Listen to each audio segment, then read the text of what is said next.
is becoming the $1 million man, right? We can rebuild him, make him faster, That's it. stronger than he was before.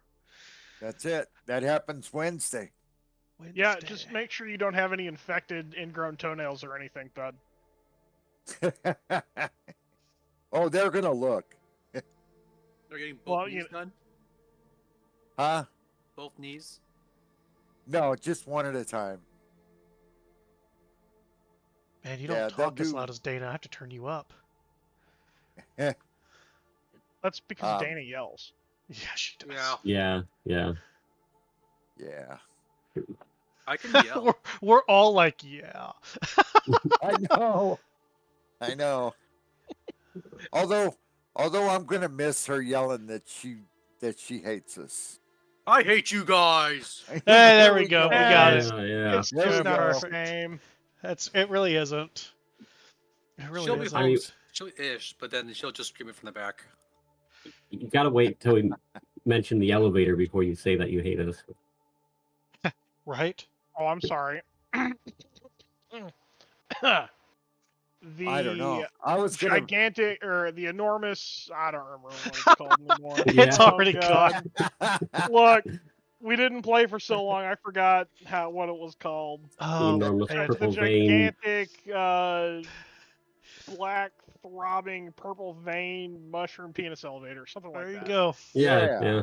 It's in the chat somewhere. I was about to say, isn't that pinned somewhere in the chat? Probably. It is. It's not. It's not. It's not pinned. It's not pinned, but it's definitely up there. I mean, it's in there for sure somewhere, but I thought I pinned it. Interdimensional, enormous, black, throbbing, purple vein mushroom penis elevator. There you go. There we go. Interdimensional, that's right. Yeah, we learned that right before we ended up in the Feywild. Yeah. Oh, man. Hold on, I gotta remember... No, there is no interdimensional. It changed. It changed after that? There's a few of them. There's big black erect throbbing purple vein penis mushroom elevator, and then there's enormous black throbbing purple vein mushroom penis elevator. Like we just had to keep going through different iterations. The only one that hasn't changed is Chief Marshal Sheriff Marshal Markham Southwell III twice removed. Yeah, that one has I've got it written down because it's so good. It's not even in Discord. I've got it written down over here. Oh man, you guys. It's also in chat somewhere. You're all terrible. All right. Well, who wants to give a recap? What happened last time? A month ago. A month ago. Wow. Well, if I remember right, last episode, it was pretty much the Warwick show. He pretty much took over everything. We were wandering through the Feywild, not knowing what we were doing. And all of the plants were swirling around us. They had swirl patterns, and we didn't know what we were doing. And ended up coming across a pod, or a flower pod, a flower that had a flower in the bottom. It was a pink flower, and Warwick naturally snatched the flower. And then we kept going with our philosopher's stone. The hell, some kind of a stone it was. We still don't know what the hell it is. Daisy and Lon kept passing it back and forth. And then Daisy and who? Grim. Daisy and Grim kept passing it back and forth until they got into a discussion about, and they were talking about, Grim said something about Miss Daisy Pants, and that started off another one. And then she was mad and hated everybody, made him carry it all by himself. Then we ended up coming across, it was what, like a a tree in. It was a person basically in the shape of a tree. Um, and uh, and Warwick talked to them, got them to discuss all kinds of weird stuff, and talked them into telling them. They told us that we had to go see a Veronesta. So we had to go find Veronesta. Let's see. And he also convinced them to show us the way. So we traveled for hours and hours and hours. And let's see. Let's see. After a whole bunch of hours, Grim offered everybody some of his nether region ale. So we all got some of that. Crotch ale. Crotch ale. Oh God. And we had more and more just traveling. And then we got to a big fucking tree with huge roots. And in that big tree, sitting in the middle of a grass-filled open meadow, and with a wall around it, and on the roots were all these huge ballistas, and they were pointed right at us.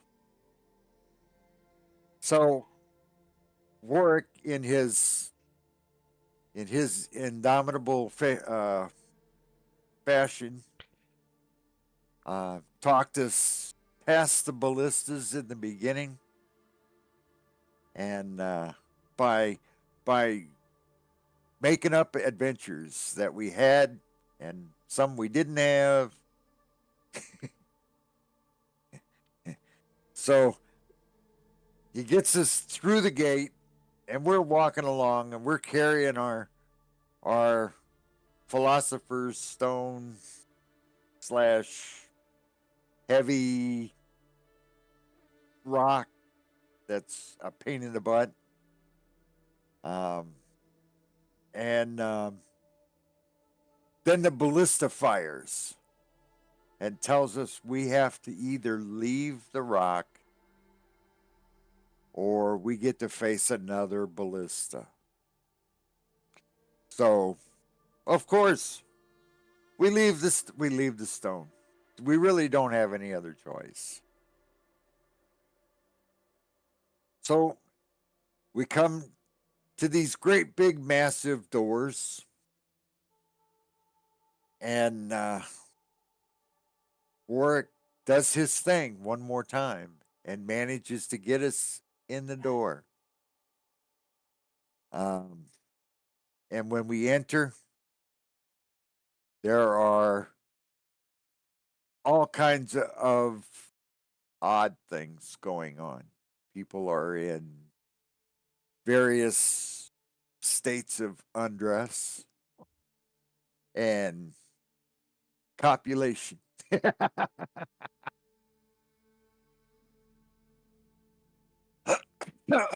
Anyway, so Warwick gets charmed into the orgy, and naturally, of course, Ray has to see if there are bad things going on inside this orgy, so he has to try to join, make it look like he's joining. He seemed to have a good time, though. Anyway, so Warwick and Ray are kind of charmed by the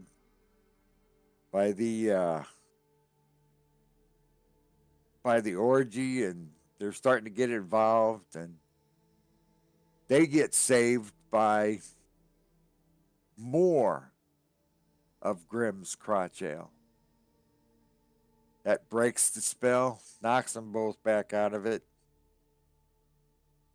And then they go into the next room, and there is a fountain with flowing alcohol just running everywhere. And there are ways to go, either left or right. And Daisy picked for us. She took the left path. That's where we ended. Did I miss anything? Anybody want to add, clarify anything there to what was the rendition there? Did I miss anything? I'm sure I missed something. It's been a while. This sounded right to me. I wasn't there last time, so sounds right to me. Oh, there is something that I do need to tell you, Elduin. I'll message you in Discord about it.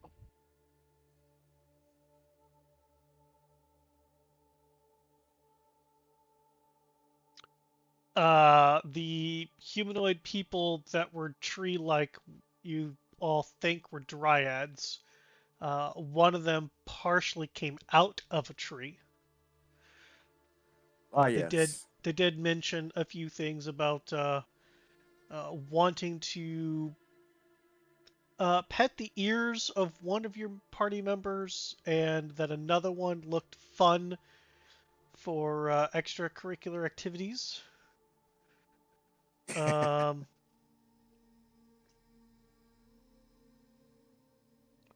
The bolt that hit the ground next to you from the ballista was exceedingly large. It created a crater into the ground, and I mean, you guys just judging off of that could probably figure out those are probably minor ouchies. I mean, as long as you don't mind, losing half of yourself, it's just a minor ouchie. But yeah, coming into the tree itself, the main door, it seemed that there were levels of doors built within, and that depending on the size of the creature, there was a normal human, if you will, sized door, and then there was a large sized door, and then a gargantuan, a huge, like there were within the doors there were smaller doors in them that still was still one door. Like one door had a little door and then a bigger door and a bigger door within the one door. So the normal small doors would open, and then yeah, you guys came into a super cool scene where some of you totally succeeded your saves and decided to join in the fun, and were regretfully pulled out of the fun with some crotch ale. Yeah. Damn And then crotch ale. the following room had a bunch of people consuming wine, and one of your party members was all like, "Ooh, counter charm." And then somebody walked up to that person and was like, "You're being boring. Stop that."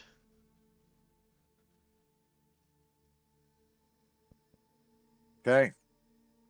I think that's the only difference between what you said and what where we are now. So yeah, let's get in it. So within this room with the fountain, the fountain is a wine fountain. You can smell alcohol in the air, and multiple people are dipping cups in and partaking. You guys seem to have resisted the urge to also partake of the drink. And yeah, you still have a choice of doors to go through.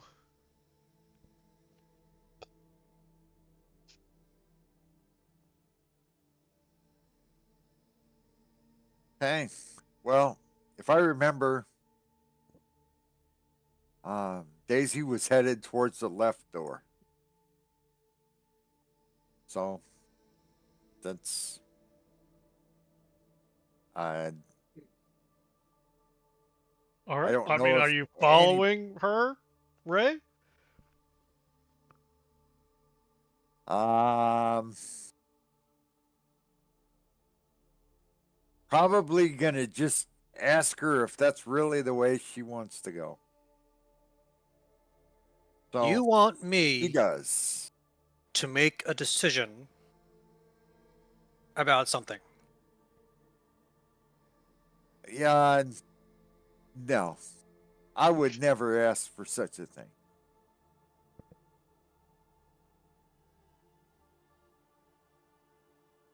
Right. Right. So,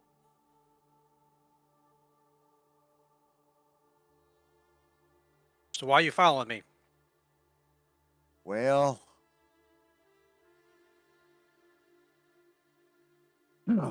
certainly I really don't need to protect you. You got a hammer that's as big as I am. Um, You're let me. boring me right now. I'm sorry. So, short Um, words.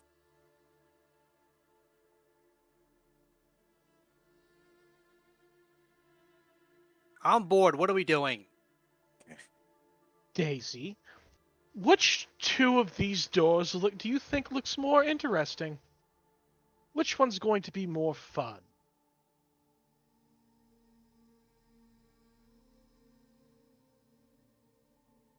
Kind of sniffs in both directions. Is there a distinct Get, smell? give me a perception check. um, bef- who are you asking for perception? Daisy. Daisy. Wow. I guess with a crit. Um, Damn.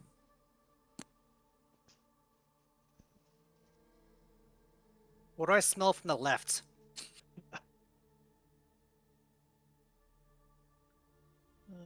da, da, da.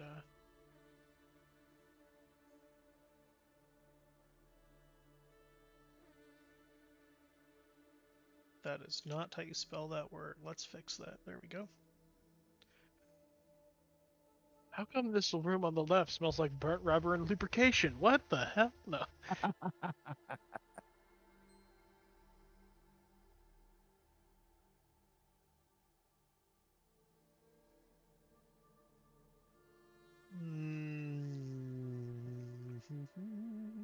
Is there a Um, difference?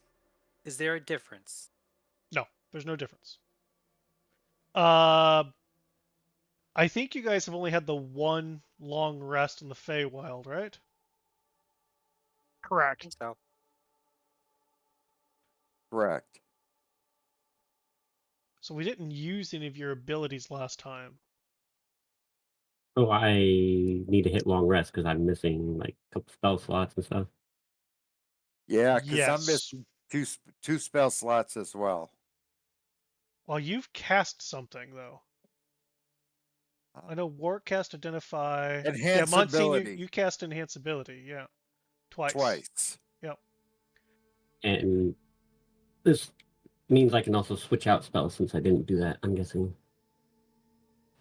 Da, da, da, da, da, da. Monsignor, yes. Yeah, if you want to go ahead and do that before we continue.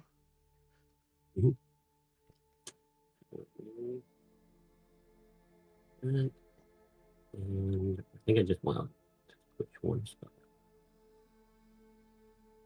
So right now, Daisy's on her tippy toes, just kind of nose in the air, following, that scene where, where Jerry smells cheese and just Just walks.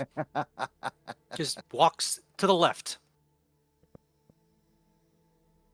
Beelining to the door. Okay. Well, let's follow the capricious kitty and see where she leads us. I push on it. Does it open? No. I smash the door. With what? My hammer. My maul. Excellent. Go ahead and just roll a d20 down at the bottom there. Yep, you're gonna hit. Go ahead and just manually roll damage for the maul. What's it, 2d6? What's a maul? 2d6. I think it's 2d6. You should have access to her character sheet, though. Yeah. Yep, it is 2d6. Jeepers. Plus, what's your strength mod? Plus 5. 5. Yeah, you... I mean, the door just cracks and caves in. Break the door. Start kicking the shards of wood. Get out of my fucking way, stupid. Okay. He's walking through. Sure. As you move these pieces about, you see roots in the shape of stairs going up and around to the right. Is that where the smell's coming from? I mean, when you broke the door, it definitely smelled more of what you had smelled before. More stronger scent. Is it just everywhere? Well, you've got Or the just- wine scent behind you, and then this scent in front of you. Do I see what I smell anywhere in front of me? No, you see stairs going up and to the right. I go up the stairs. Okay. You guys just watch as Daisy breaks the door. Warwick, the individual that touched you on the shoulder, giggles and walks away. Um, With I my am plans going- coming together. I am going to cast Bless on Daisy. Well, you can't, because Daisy went, and you're still down the main floor. Nobody said they're I following Daisy up the stairs, and Daisy's If fastest she's to follow with- you. No, that's not If she's that's not still true. within I said 30 let's feet of follow me- the capricious kitty as like I'm going after Daisy. Like wherever Okay. she goes, I'm following her. Okay. As long as I'm within still 30 feet of her, I can cast Bless. You still have to be able to see her, and that only lasts a minute. Are you sure you would like to do so?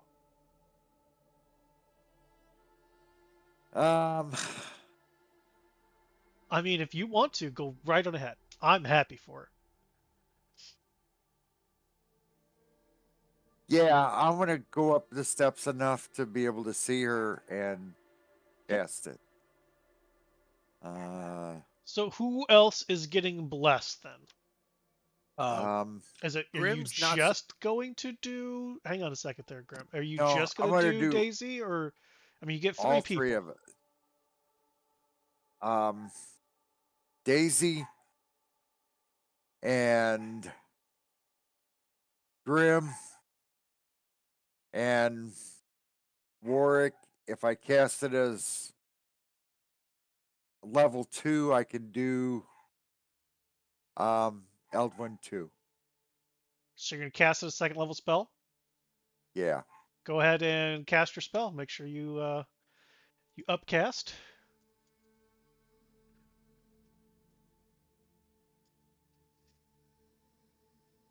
What were you saying, Grim? Grim is not surprised whatsoever at what Daisy's doing. He just knows from experience, just follows along behind her and shakes his head, just thinking the Now, infinite possibilities of what can go wrong. do I have to target all these people, or will it just go? No, you should go ahead and just target them. Okay.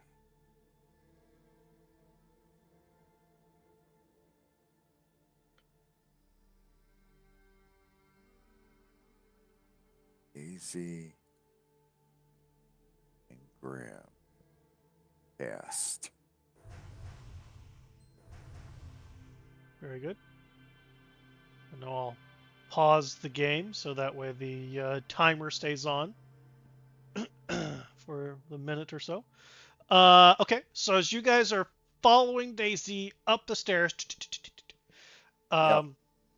when you get about halfway up the stairs, the rest of you are able to smell what it is that Daisy was smelling, which is sweet like honey cakes, just in the air.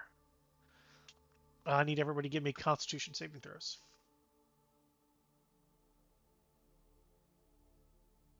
A bless may just come in handy here then. Mm-hmm. Fucking Warwick, Jesus Christ. Fucking Grimmel, Jesus Christmas.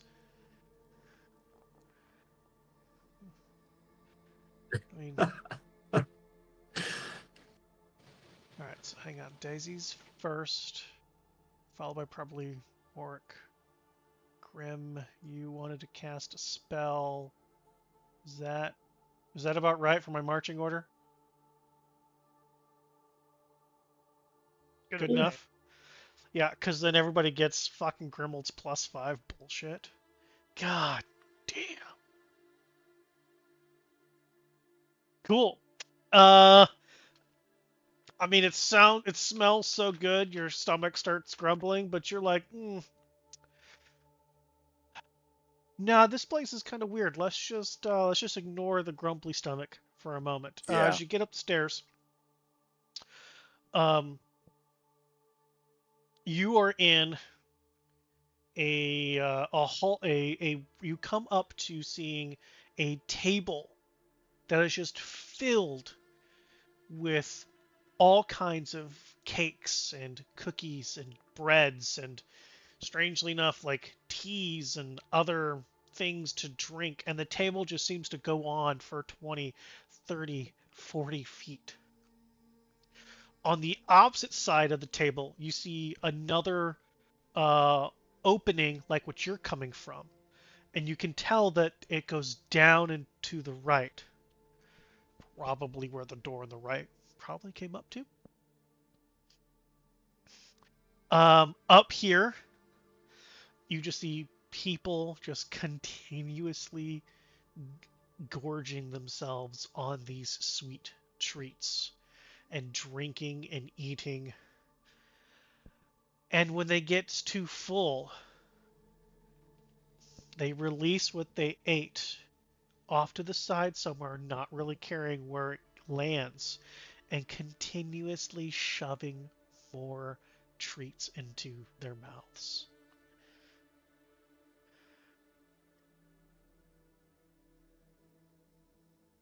Ew.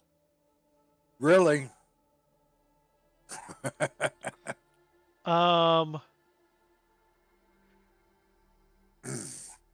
So not Warwick. Eldwin, Daisy, and Ray. The three of you. No, not Ray. It's Grimold. Grimold, Daisy, and Eldwin. The three of you can give me perception checks with advantage, please.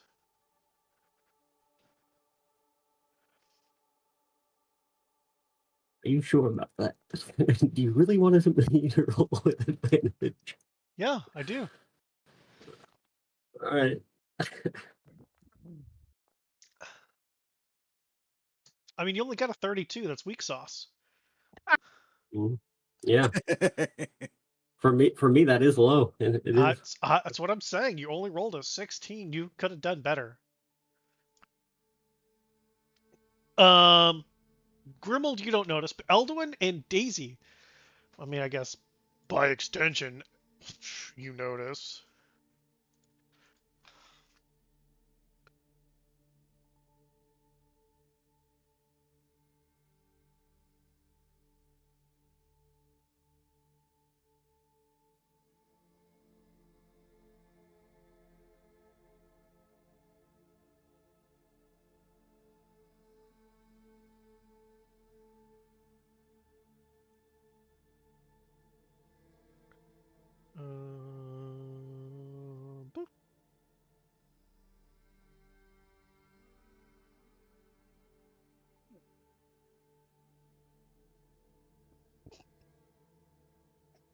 So that's Daisy Ooh. and Elduin.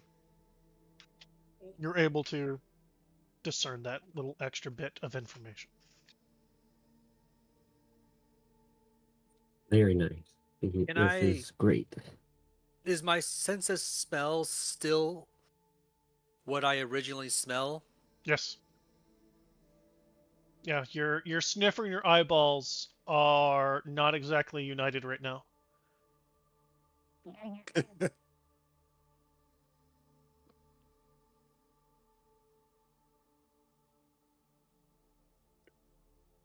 Quite Double clear they ew. like to make fun of people here.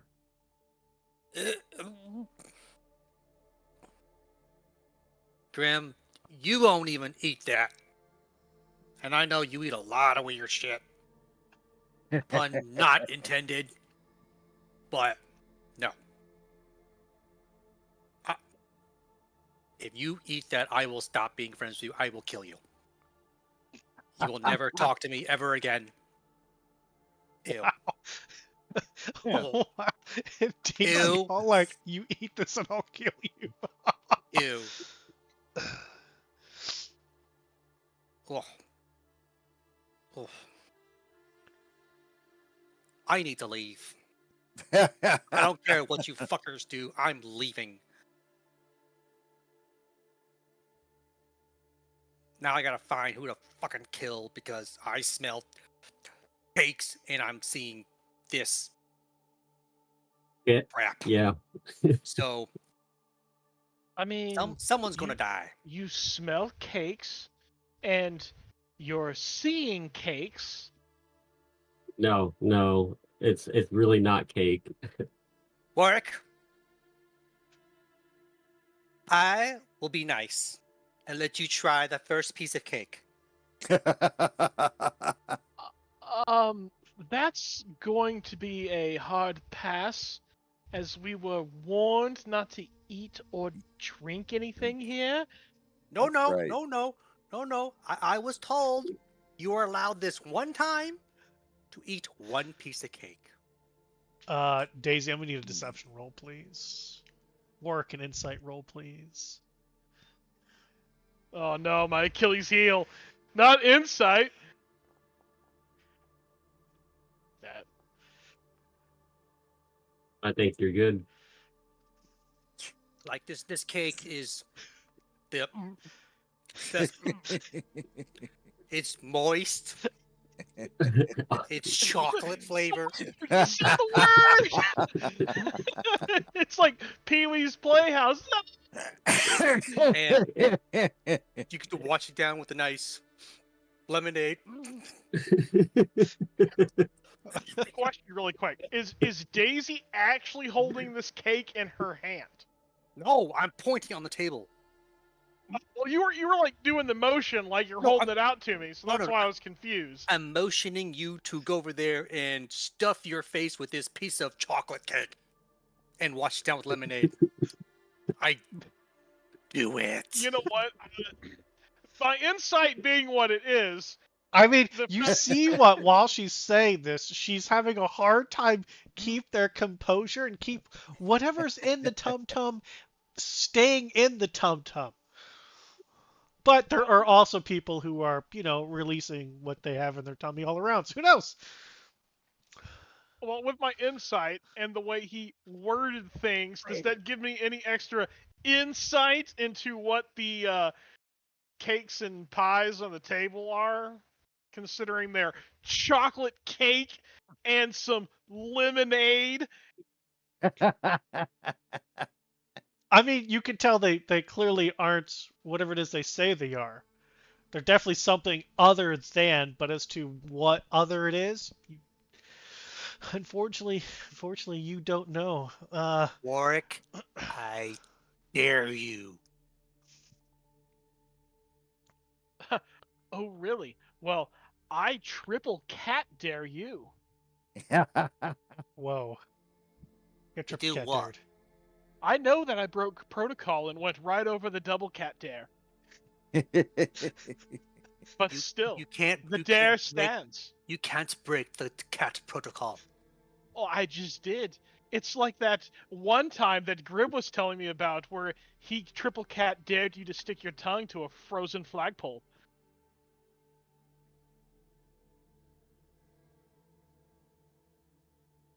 Daisy walks over to the table, picks up a piece of cake, and throws it at work. I'm gonna need an attack roll, please. Just roll the d20 plus your yeah. Oh man. Warwick sees us coming a mile away and just like dodges off to the right. Warwick, when this thing hits the wall behind you, it splats unnaturally like a cake. It didn't splat like a cake. And even worse is it's staying there. It's more like a monkey threw something. I'm gonna walk up to Warwick and look up at him. Aren't you guys the I mean, same height? I'm not terribly tall, but Oh, you're not? She's like I think I'm only 5'2". I'm 5'10", so I guess technically you are looking up to me slightly. Just walks up to him and wipes her paw on his tunic. Now, Okay. that wasn't very nice. Prestidigitation that off. Mm-hmm. It's gone. Triple fucking cat. There, I'm gonna piss on your food later. All right, let's go. Hold on. I'm gonna do something here.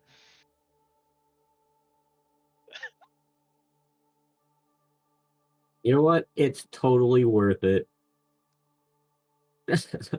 I'm gonna pass this just so I can eat something as if it were popcorn. I'm gonna break just one. Nice.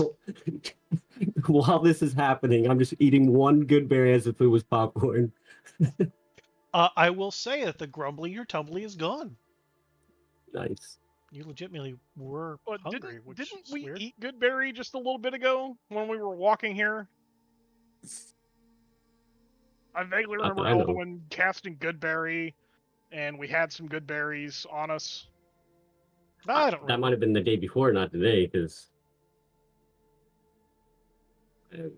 or at least not that I know, because I wasn't here. I guess. I don't remember. We Moving did. on. Anyway, Are we done? I'm leaving. I don't you see it shit being stains cast. here. I don't see it ever being cast. So good berries. Okay, you got some berries that are good. Yeah. If anyone else wants one, got more here. Sure. Okay. I'll 2-1. I'll roll whatever you need me to roll for that Yep. to happen. Are you giving a good berry to Daisy? Whoever wants one can take one. I'm just holding them out. So Okay.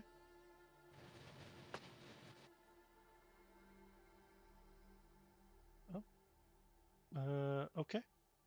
Cool. Yeah. Daisy, need you give me Constitution saving throw disadvantage. For the person that whispered me. Oh man. Well, I mean, man, this is. Let's do.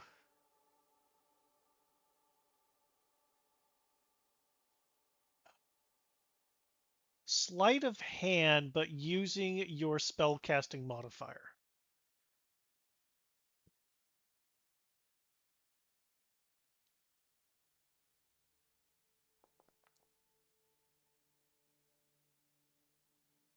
Okay. Yeah, that's 100% successful.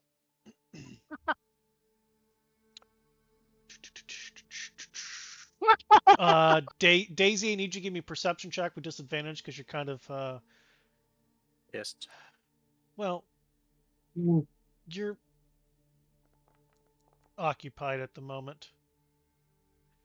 Yep, work that goes off without a hitch. Daisy, when you take that good berry and you take it, you eat it, it tastes strangely like shit. And then you realize that your paw wasn't completely clean from wiping that off of Warwick's tunic, and there was still some cake on it. Mhm. Cake. Yeah. Yeah. I'm gonna pick up a person eating shit next to me and throw them at work. I thought you were heading down the stairs, bud. What the hell? I don't care. Right now, I sense that. I don't even care if it was your fault or not. Right now, Daisy is blaming every misfortune on you right now, whether it was directly or not. He's like, she's, even if it's like, I know I wiped my hand, I didn't wash my hand, I ate something with it on still in my hand. I don't care. It's his fault. I'm gonna throw a person at him right now. Okay, first of all, Okay. athletics check.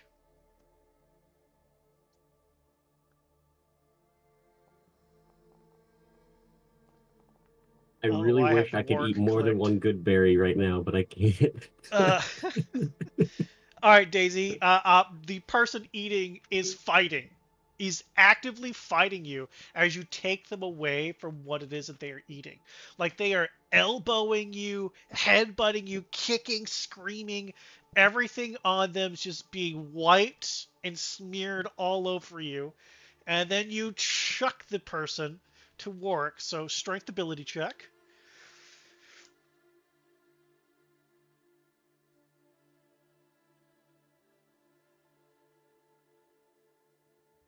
At work, I'm going to want a dexterity ability check.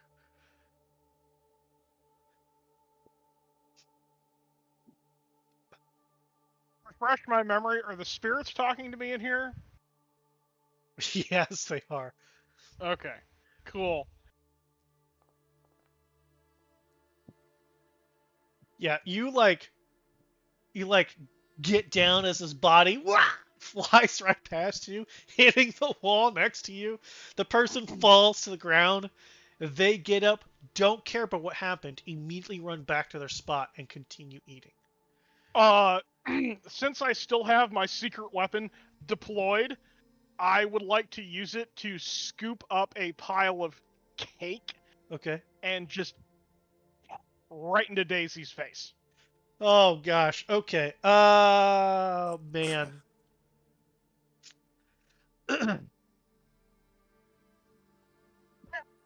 You can't actually throw with it, but you could like pie into the face with it. Yeah, that'll work. Yeah, Okay. totally. Sure. Give me a Arcana ability check. Do you want that as my spellcasting modifier? Or do you want it just the regular old Arcana check?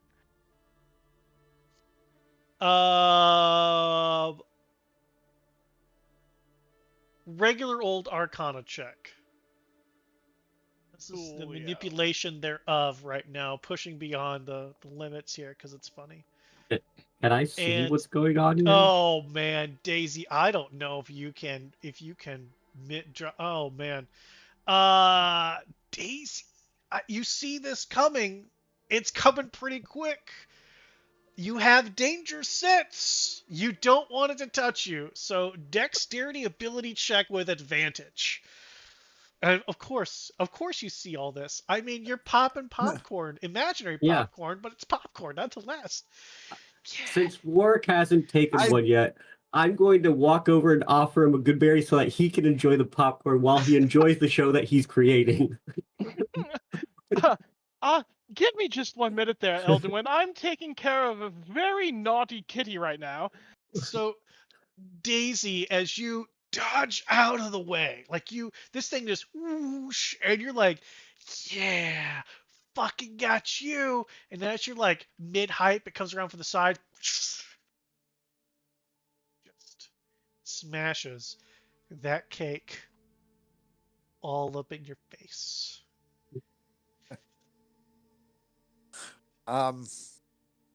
No, as Daisy reaches for her maul, Uh-huh. Grim puts his hand on her shoulder, kind of gives the no.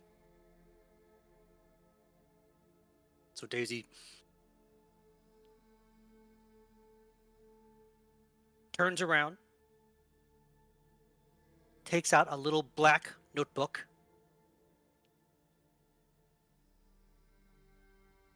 writes Warwick's name on it.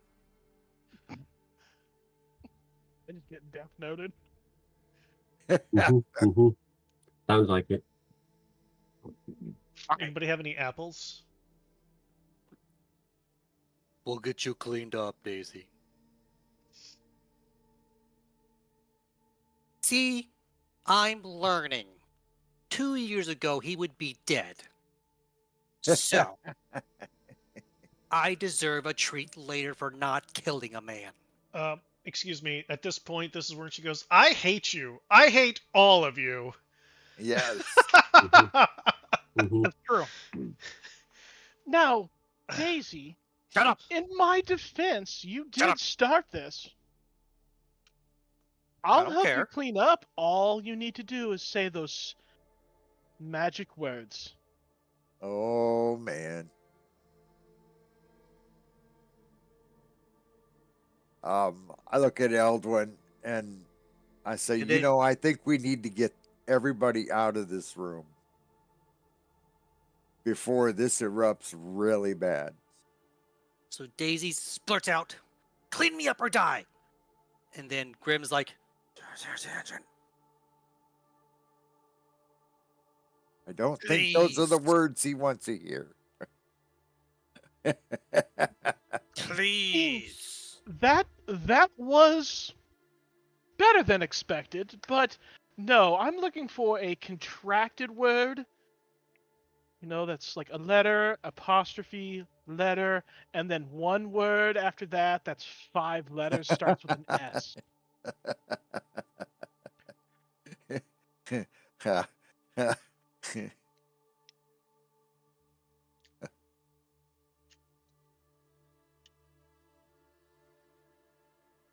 I'm just gonna hold up the good berries now to work. Like, is this the point where you take one? No, let's hold off on that till we're out of the Smart. cake I- room. I don't think I'm smart. again Now look at clean it. me up. I'm looking at Eldwin and I'll bet, and I said, I think shitty is not the word that he wants to hear. That's also 6 letters long, Ray. I said your word. I'm smart. Clean me up.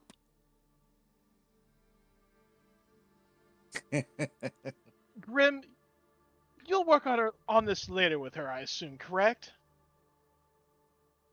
Yeah, I have been. I'm surprised you're not dead right now. Or at least bloodied, but this is progress. I'll take it. I'll clean her up later. Come Well, on. this isn't gonna get us anywhere. Snap my fingers. Prestidigitation. Clean her up. Except for my surprise. I'm not Okay. cleaning the surprise up. Okay.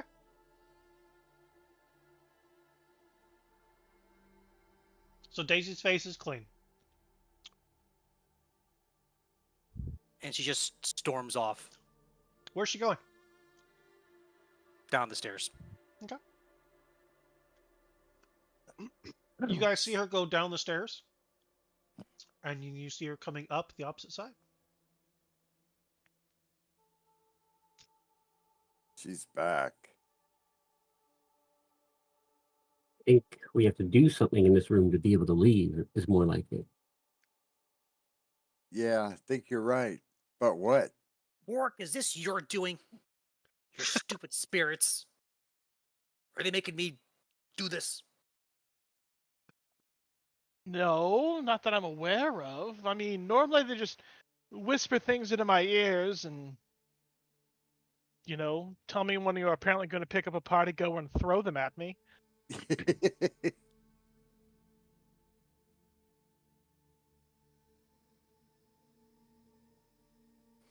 What else do I see in the room? Besides people eating shit. At the far opposite end of the table, because you guys are at one end where those two doors are. At the far end, you see two more doors. Side by side or like opposite ends? In the right next to each other. On the opposite end of the room. Yeah. I'm gonna walk up to him. Okay.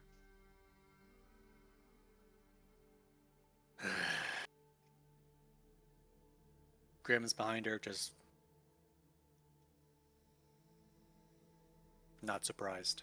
Well, if we're changing the marching order, I'm definitely now in the back of the line. Okay. Far away from Daisy. I'll be. Yeah, I wanna. There you go. All right. Well, let's go. Are we? Are we? Oh my God, Daisy, are you opening the door?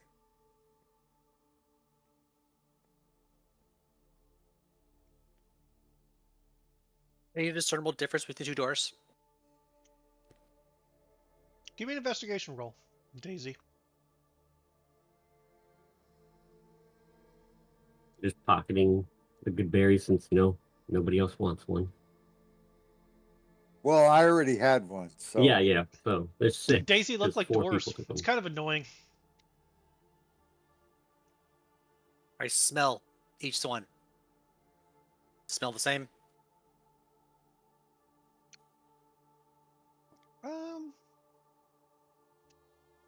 Give me a perception roll.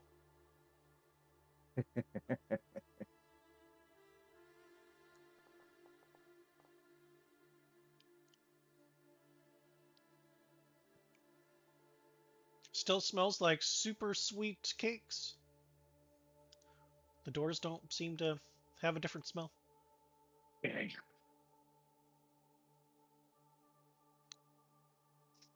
Classic. Right one. Okay. You open the door on the right. Yeah, just push it open. You push, it doesn't open. I smash it open. You don't want to just use the doorknob, you just want to smash it. It's like a whole fucking handle and everything there, like every other door. I smash it. D20 attack roll.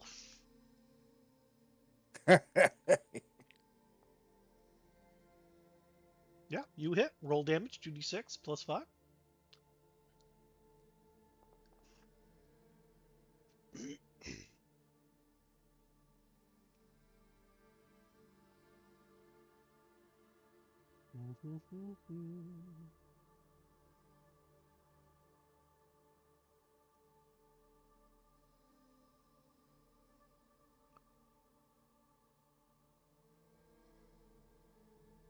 Uh, 11 points. Okay, I mean, it cracks. It doesn't just shatter like the first door. As she winds up for a second hit, Grim taps her on the shoulder. Knob.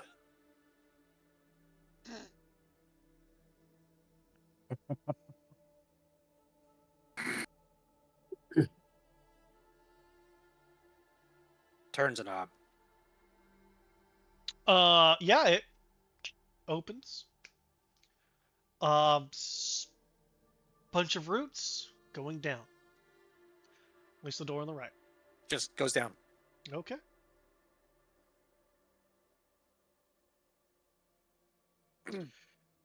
So you go down, and it starts to like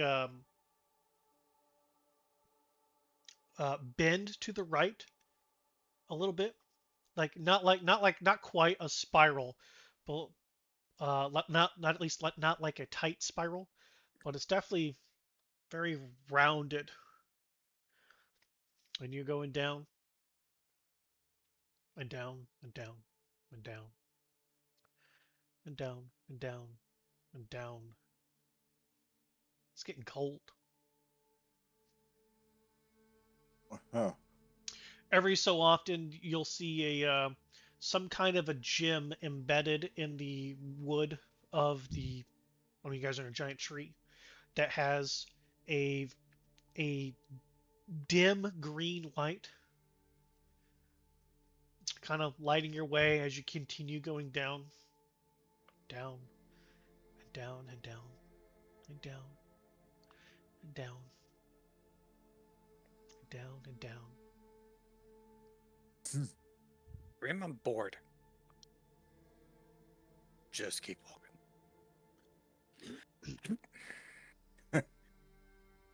Just keep walking. Just keep walking. And down, and down, and down,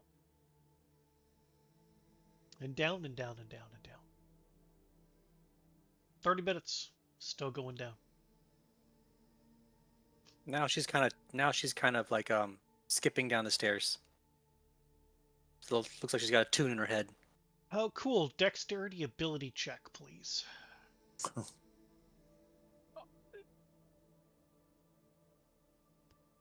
As we're walking, Well, Daisy's tumbling down the stairs. Because you said you were skipping. You're skipping downstairs. You miss and.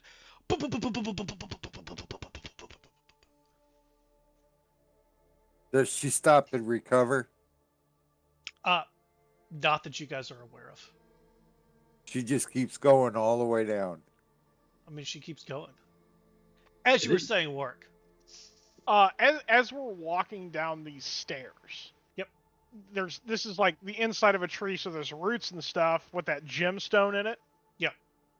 Is it like the same pattern of roots consistently? Like, if I'm estimating about like one circle, do the roots look like they're repeating themselves? Give me an investigation roll. Would a 9 change what happened? No, she still would have fallen. Has started Okay. going down the stairs. Is it dark in this stairwell? It is dimly lit by those gemstones about every 10 feet. Rolled a 1, still got an 18. So trash. So trash. 1 is still getting an 18. You love me, don't lie.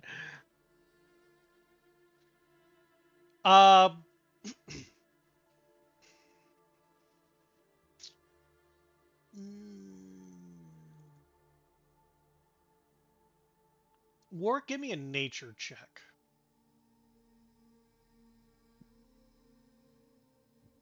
Oh yeah, so good at these. Apparently better. Justification.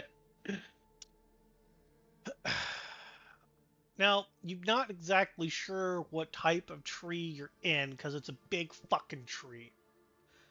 Obviously. Uh-huh. I mean, the patterns sometimes look similar, maybe the same, but hard to tell. If well,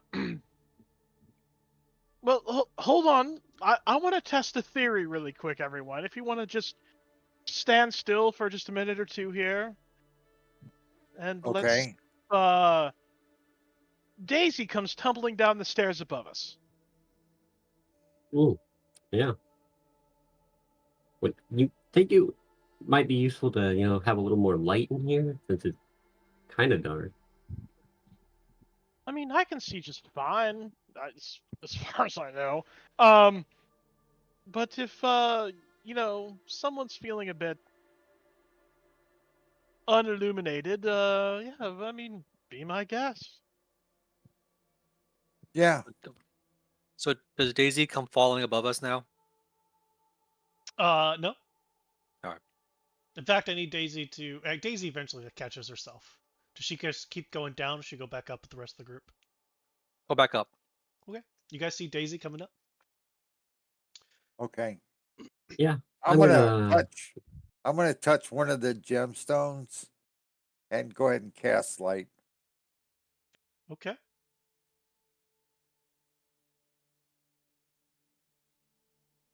was going to light a torch. I'm still going to do that because I'm assuming we're going to keep walking, and this gemstone's not going to do a whole lot for very long. Why did you have everybody targeted still? Yeah, I'm Oh, I feeling don't eliminated. know.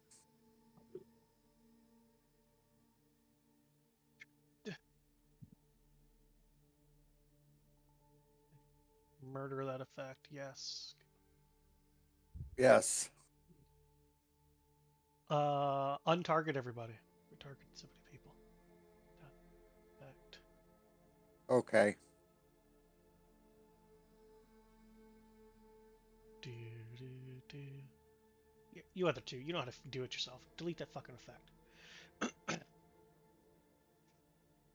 You cast light in the gemstone. No Yes. problem. Work. Are you lighting a torch or are you casting light on a torch? I'm not doing Not anything. work. You should ask Eldwin. Eldwin. I'm lighting a torch. Okay. You're using fire on torch. Yes. And then I'm going to, once we're further away from this, gemstone that has light on it, I'm going to use control flames to double the amount of light that the torch gives off using control flames. Which will Awesome. last an hour. I like it. I'm here for it. I approve. Ugh. Why is everyone lighting a light? So that we can actually see color inside of this dimly lit area. Okay, what do you see? That's what I'm about to try and see. Well, I hurry would, up. I'm gonna I mean, look around and see if it looks. you guys are inside of a tree. There's, you know, inside treeness all around you, and what looks like roots making up stairs, and you're going down. But every 10 feet, there's a small. I mean, it's like rhombus shaped gemstone inside the wall on the left. And this is and you guys are going down right, so about every 10 feet there's a gemstone, dimly lit. It seems like some kind of green ambient light, and except for one, which has light cast upon it. Yep. And you guys continue going down the stairs. Mhm. Continue going down the stairs. Down, down, down, and down, down, and down, down, and down. So as we keep going down, Mm-hmm. do we come across that gemstone that I lit up? Do we come across it again? No, So we truly are just going down. seems that way. Ram, I'm bored. Are we there yet? We don't even know where we're going. I don't care. Are we there yet?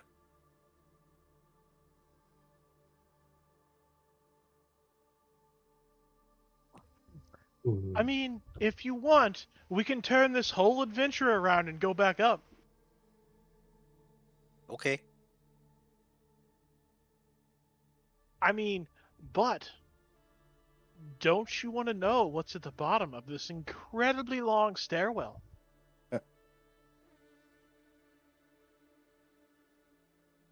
Not really, but sure. Curiosity. Just walks down, keeps walking down. All right. Down, down, down, and down, and down.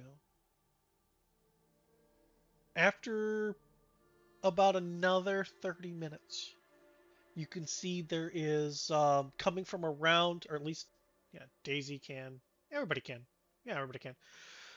Coming from around the bend still, instead of being the ambient green light, other than the torch. You have the torches around you, but in the distance has always been this ambient green light. There is, looks like, bright light, either coming from a fire or some other source that's not the gemstone. Okay. Press on. Pressing on. Yeah.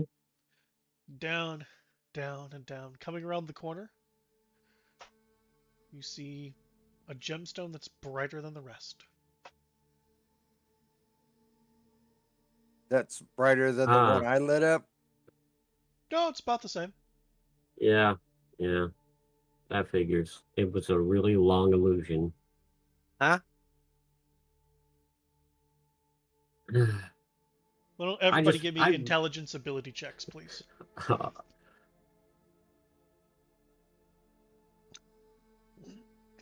Not intelligence.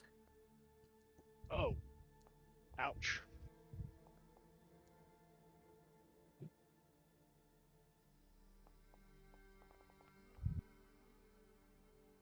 Oh wait, I'm gonna use lucky on that. That's bad. Okay. Okay. Wow. Raymond, nice. That's a bit better. Man, Raymond and Warwick. Daisy, you missed it by one. Raymond and Warwick, both of you realize that if you count this gym here, it's been 20 gyms. So, 200 feet, 200 feet. thereabouts, because they are placed about every 10 feet. We're going down a tree, and we're going down like a stairwell. Is the center hollow? Like, can we look over the side of the stairs and see just No, empty you're space? you're in Okay. like a completely enclosed wooden tunnel. Okay. Is there any other pathways or doors down here, or is it just like you come to the bottom of the stairwell, there's And it an just arch tunnel in front of ends. you, and it's just like 10, 15 feet in, there's this big honking gemstone. So maybe I did not describe it well. This is the same gemstone Monsignor Raymond cast light on. Gotcha. You guys have gone full circle about 200 feet in order to come back to this one. Oh, I thought it was another big honking gemstone. Never mind. It's Apparently smaller. It's the same small one in the side there. Gotcha. All right. It's the same one. So we didn't go anywhere. You Nope. went 200 feet. It's an illusion that brings We us back around. I'm tired. Mm-hmm. Speaking of, I Well, need you all to or give me shut up. Constitution saving throws.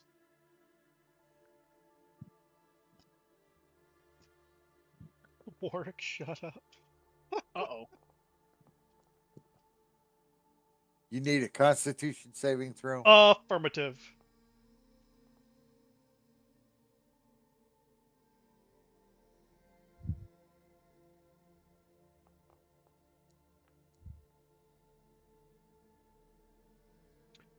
Raymond's good.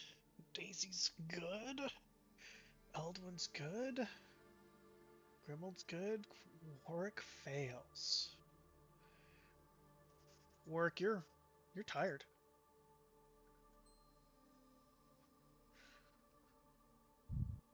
So Warwick, you look a little winded there. You need me to carry you?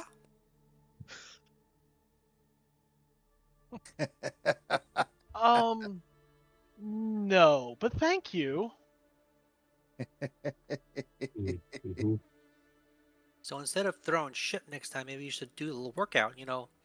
Put some meat on them bones. Yes, I'll definitely reduce the gray matter, increase the muscle mass, and throw people around the room just like you.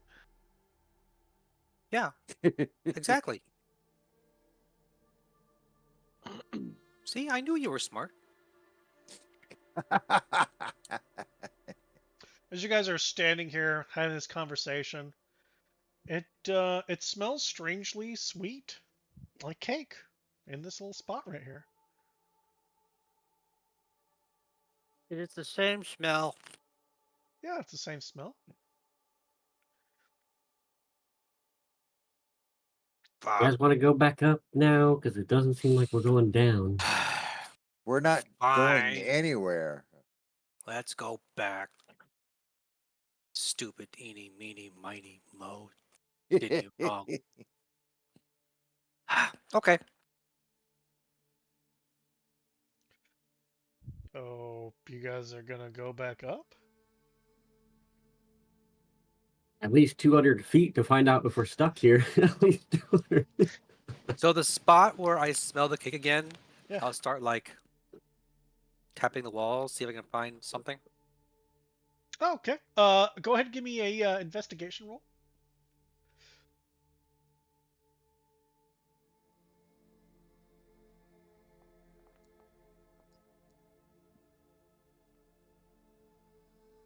Huh.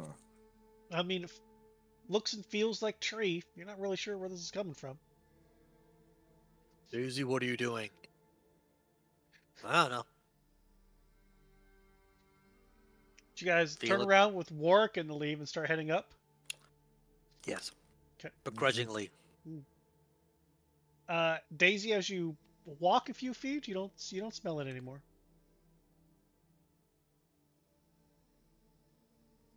Um,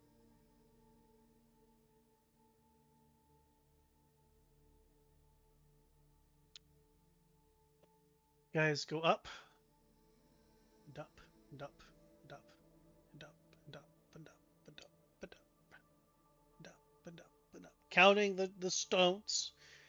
Get to the 20th stone. There's no light. There's no casting of light. Keep going.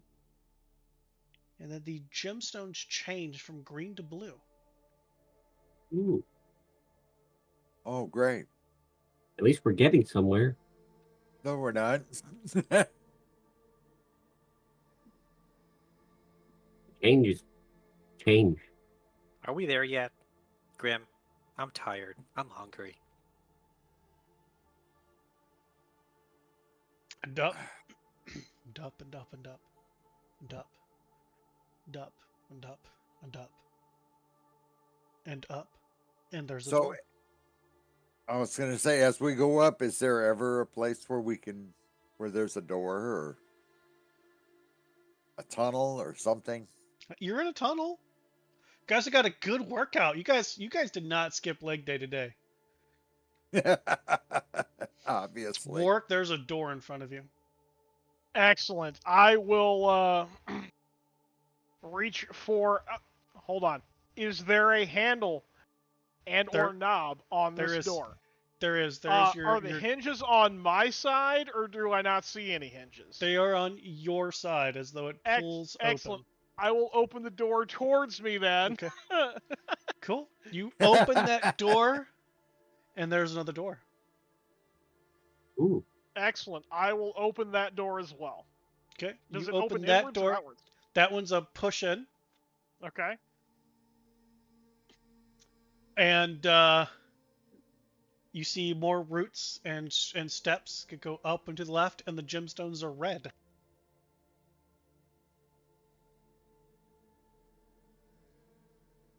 Oh well, Up we go. another color change. I'm glad that they're themed so colorfully. Yes, that's the word, colorfully.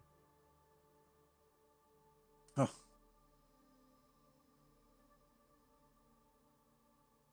Why But does there this is seem familiar?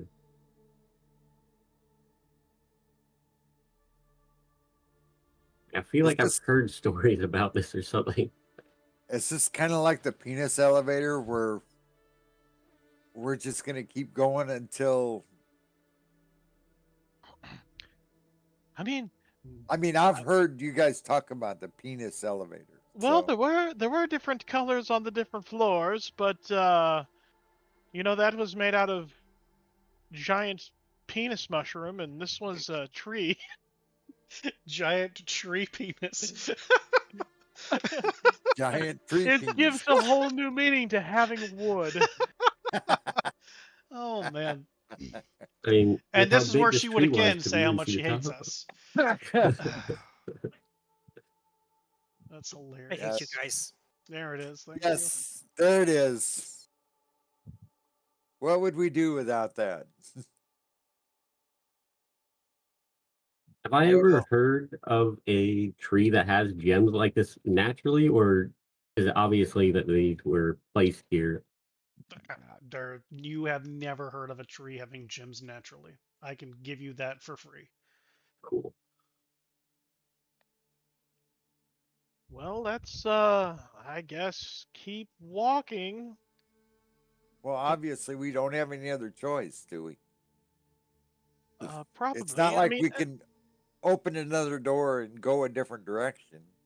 unless these are illusory, and then there might be a seam we might be able to see where the illusion repeats itself. But I'll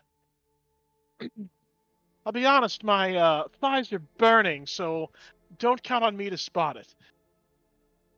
I'll keep my eyes out for a scene. Just know that I'm not great at spotting such things, but if I do, maybe I can get rid of it. I have an idea. Is Okay. it smash the walls with your hammer until we find the seam? Yes. hmm That's not surprising in the slightest. Not surprising at all. But also not a good idea.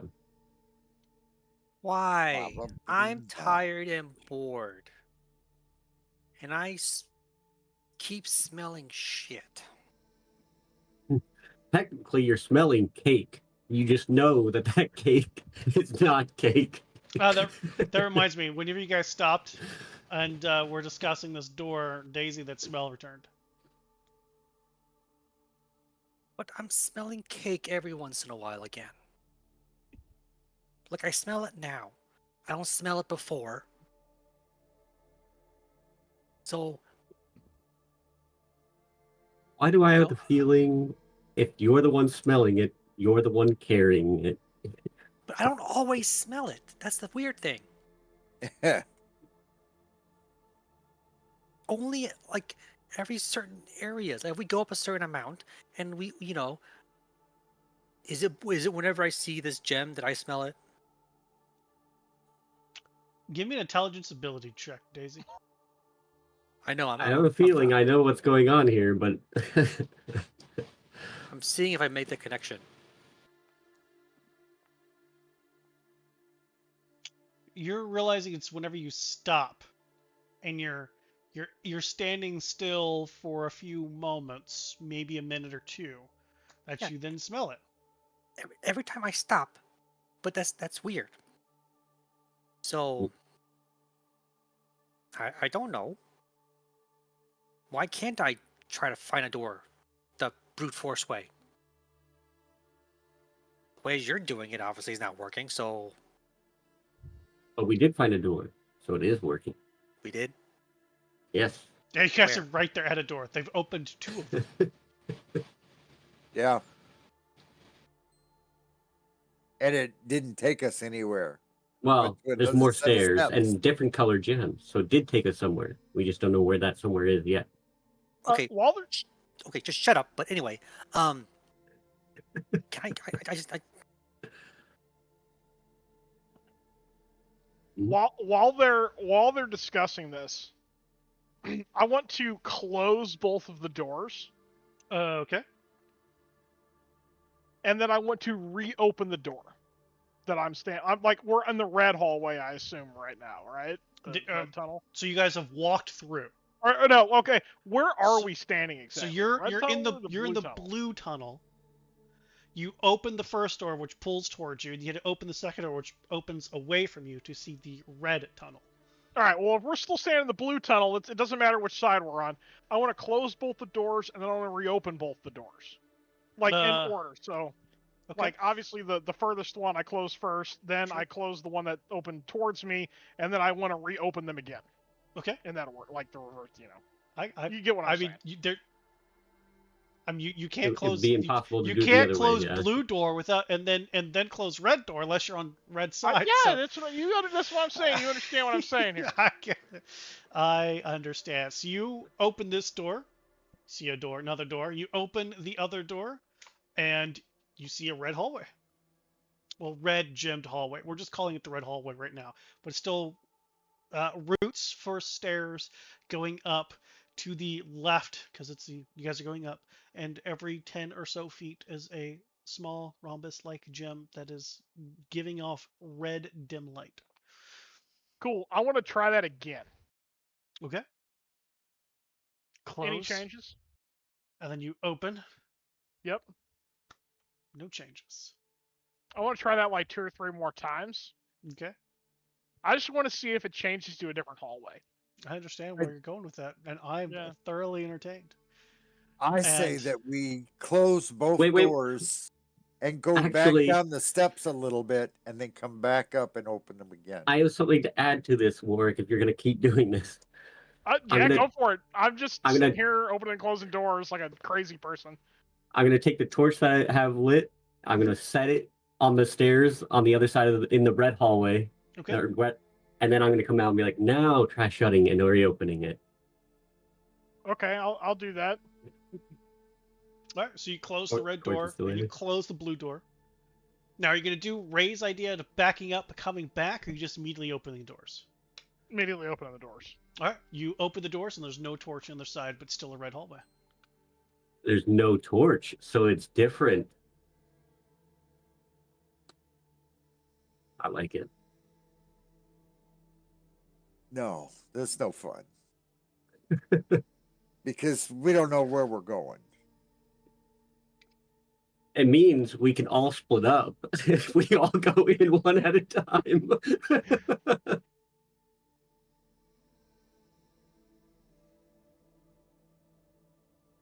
Is that really what you want to do? Is split the party up? No, it's really not. I didn't think so. But it is an option. That's why I had to clarify that. Ooh. So if we close the doors again and reopen them, what's the odds that there's a torch on the other side? Yeah, that's a good question. How many different hallways are there? How many different hallways are there?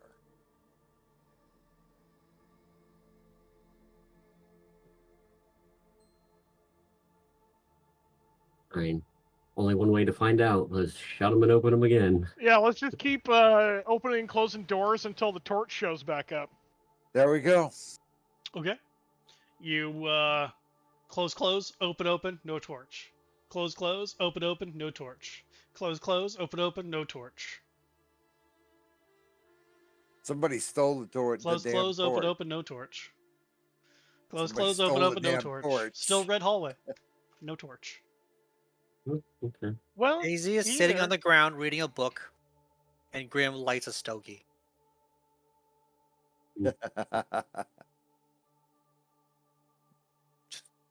you what we're doing. To the person who whispered me, same thing. I like where you're going with it, but I'm still going to treat it like a contestant there. Oh, sorry, I misread that. Now that I've dined myself out about who did what. Here, I'll make it a private roll so nobody knows.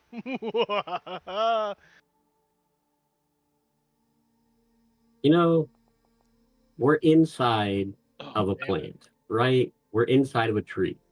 You are inside of a tree. I could try something. Yeah, I could try something ridiculous here. Because it could go poorly or it could go wonderfully. But it's worth a shot.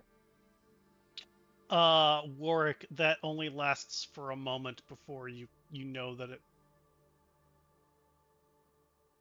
the original comes back.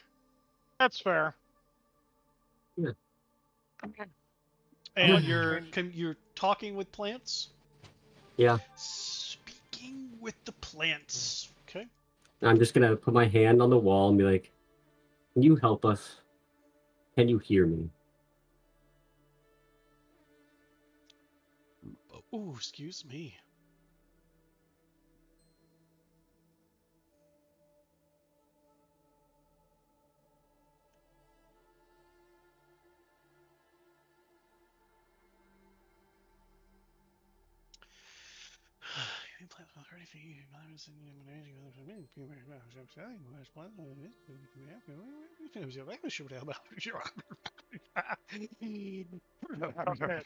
Calm Okay. down.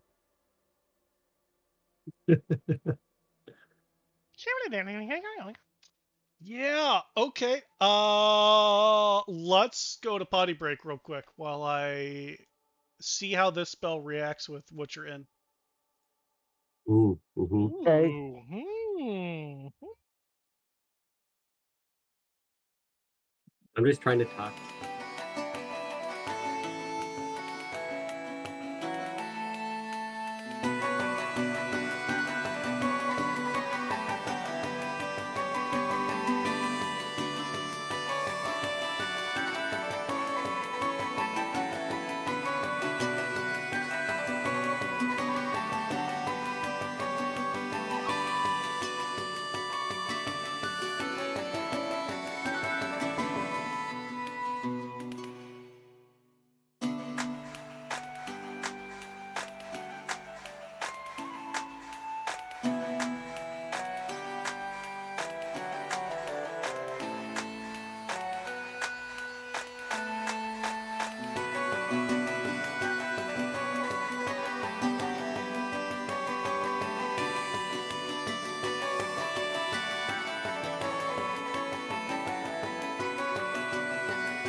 Oh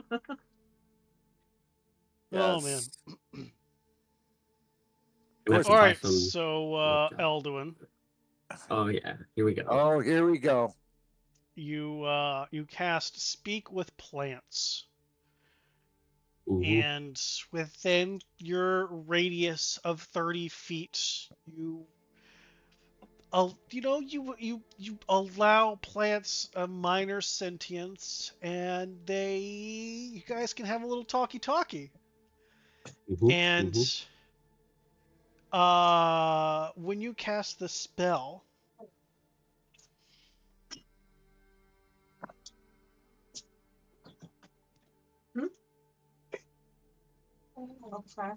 you had said something before. What did you say? Uh, can you help us? Can you hear me? Okay. So you get a response in a sound of branches breaking and leaves swaying in the wind, forming words. So kind of deep and popping voice, if you will, and very, very, very slowly, like over the course of a minute, it says that would be cheating.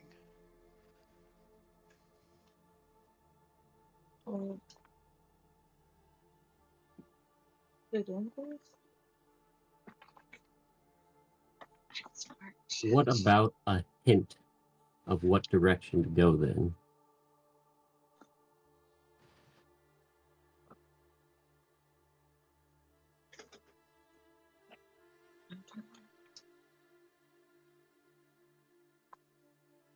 Give me a persuasion check.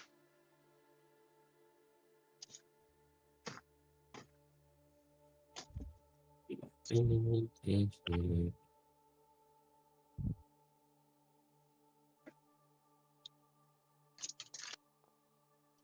it is going to be fantastic. For me, that's fantastic. Mm-hmm.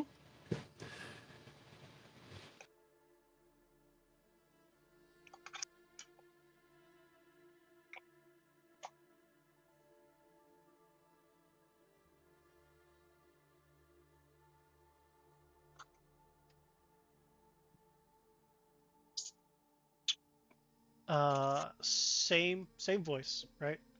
Same Mhm. guttural, woodsy sounding voice, if you will.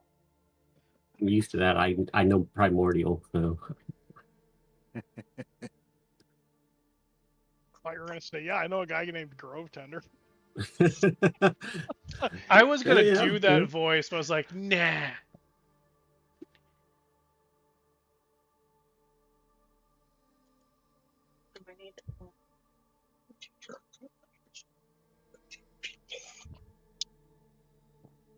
Me and this tree could have a great conversation as me as an earth elemental and it as a giant tree.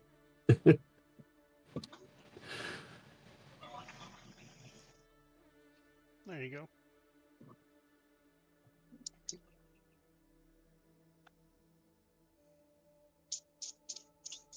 Okay. Yeah, that'll help. I appreciate it. And if you don't consider it cheating, if you can, while we're moving along, if there's anything dangerous ahead, if you could just, maybe give me a heads up, it'd be greatly appreciated. There's no response, but you do know Yeah. that you were heard. Mm-hmm. Tree says, we just, follow the path. It's like walking on a rainbow. So, follow the rainbow, probably in that order.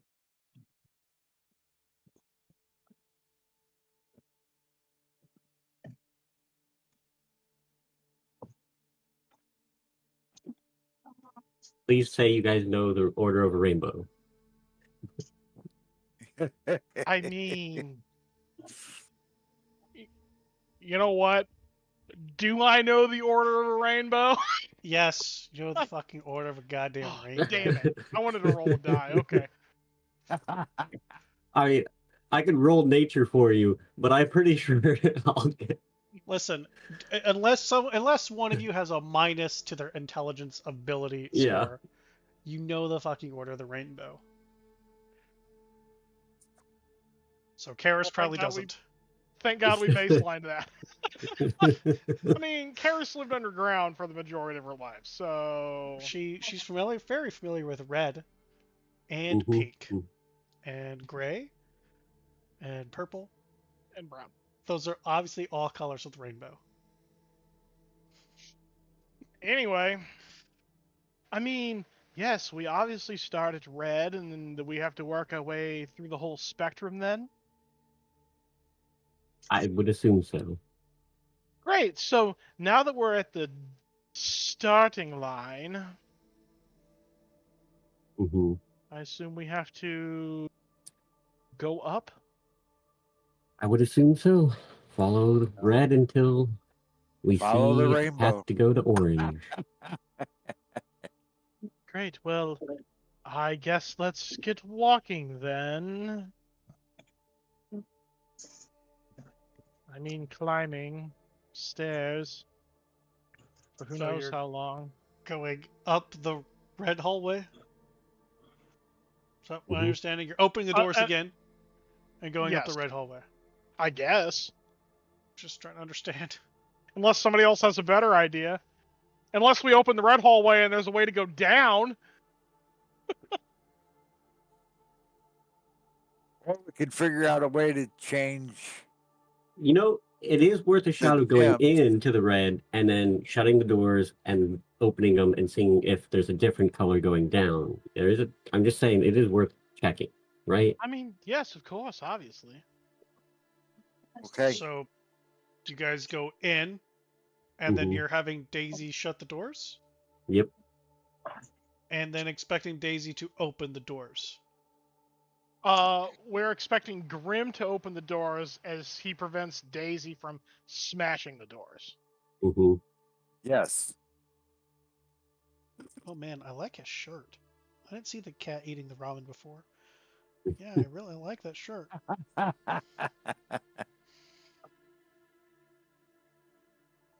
So, Grim, is Daisy going to open the doors normally, or shall she use what we like to call her door knocker?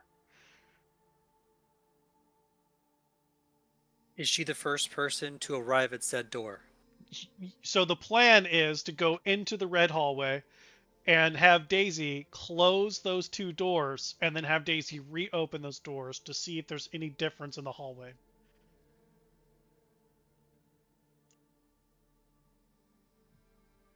Grim is going to instruct her to use the doors properly.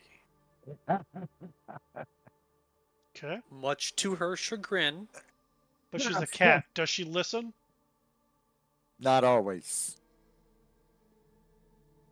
I gave her a stern. If you gave her a stern anything, that to me says she's not going to listen because she's a cat. I promised her a kitty treat later. Now that may work. You just entered a soul binding contract. Failure to uphold will be your immediate death. Oh, I know.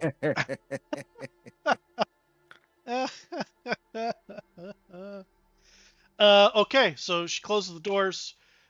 She opens this door, opens the other door, pushes, and great job, motherfuckers. It's orange. Hell yeah! I had a feeling that I was really wondering how long you guys rainbow were going going up. down. Yep. hmm Hey, into the orange we go. That's was a good call there, Elduin. Elduin, you're gonna get some DM inspiration for that. It's a good job. Hey, you know, this is why I asked for the hint because I don't think we would have done that without that hint. Aren't you?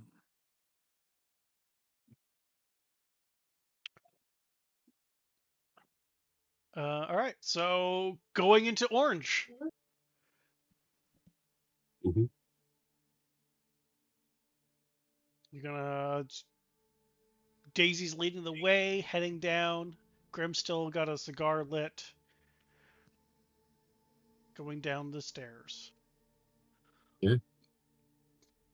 Okay. Is anybody closing the door behind them or leaving it open? What's the plan with the doors?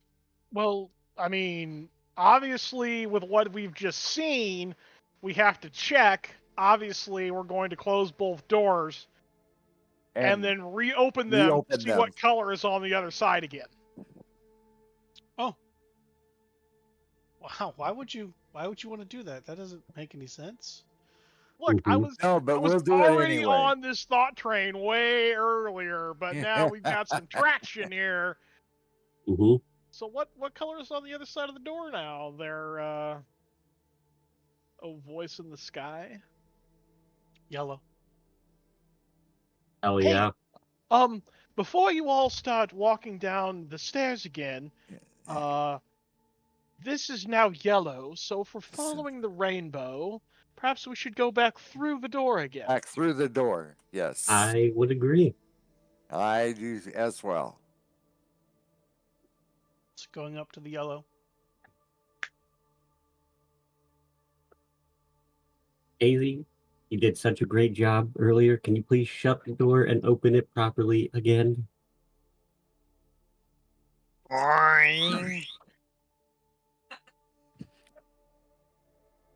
Okay. Shuts the door. Opens the door. Green. Hell yeah. Yes. Through we go. I And don't away like we green. go. Obviously, we're gonna do this cycle again. Hmm. Close and open. Yes. Yeah, Blue. and do the cycle again, Yep. Indigo. and do the cycle one more time. You within this time when you open the door, it's only the one door. And there's just a solid wooden wall there. There's no more upsies.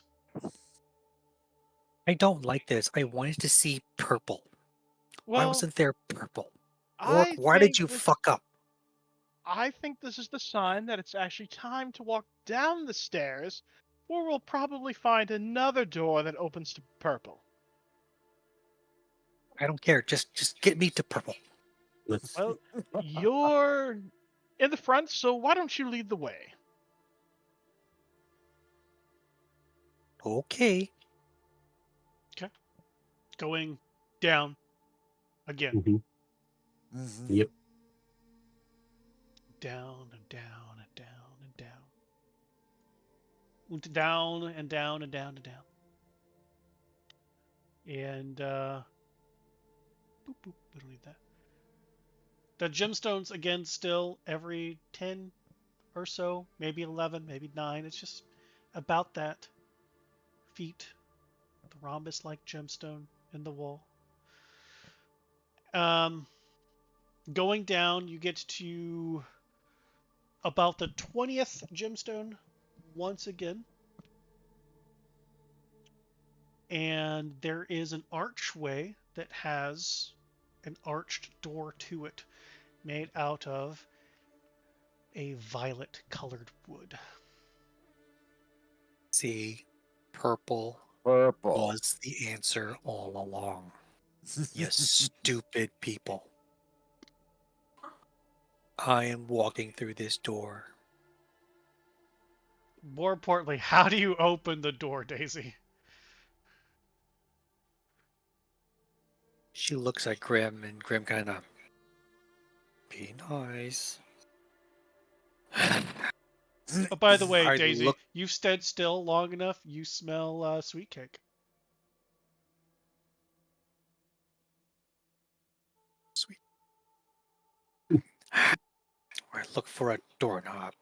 I mean, there's definitely a ye old typical D&D JC Penney doorknob right there on that door. Fancy. Yeah. I use it. Excellent. Do you turn left or right? There's a left and right. I'm just wondering, how do you twist the knob? Is it left or do you twist right? Just wondering what direction you twist it.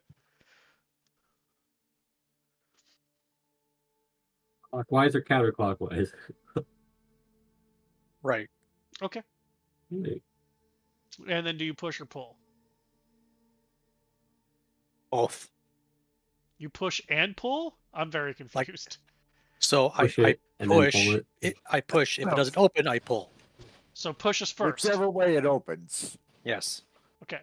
You turn right, push forward, and open. Okay. The door opens, and it opens into a rounded chamber that has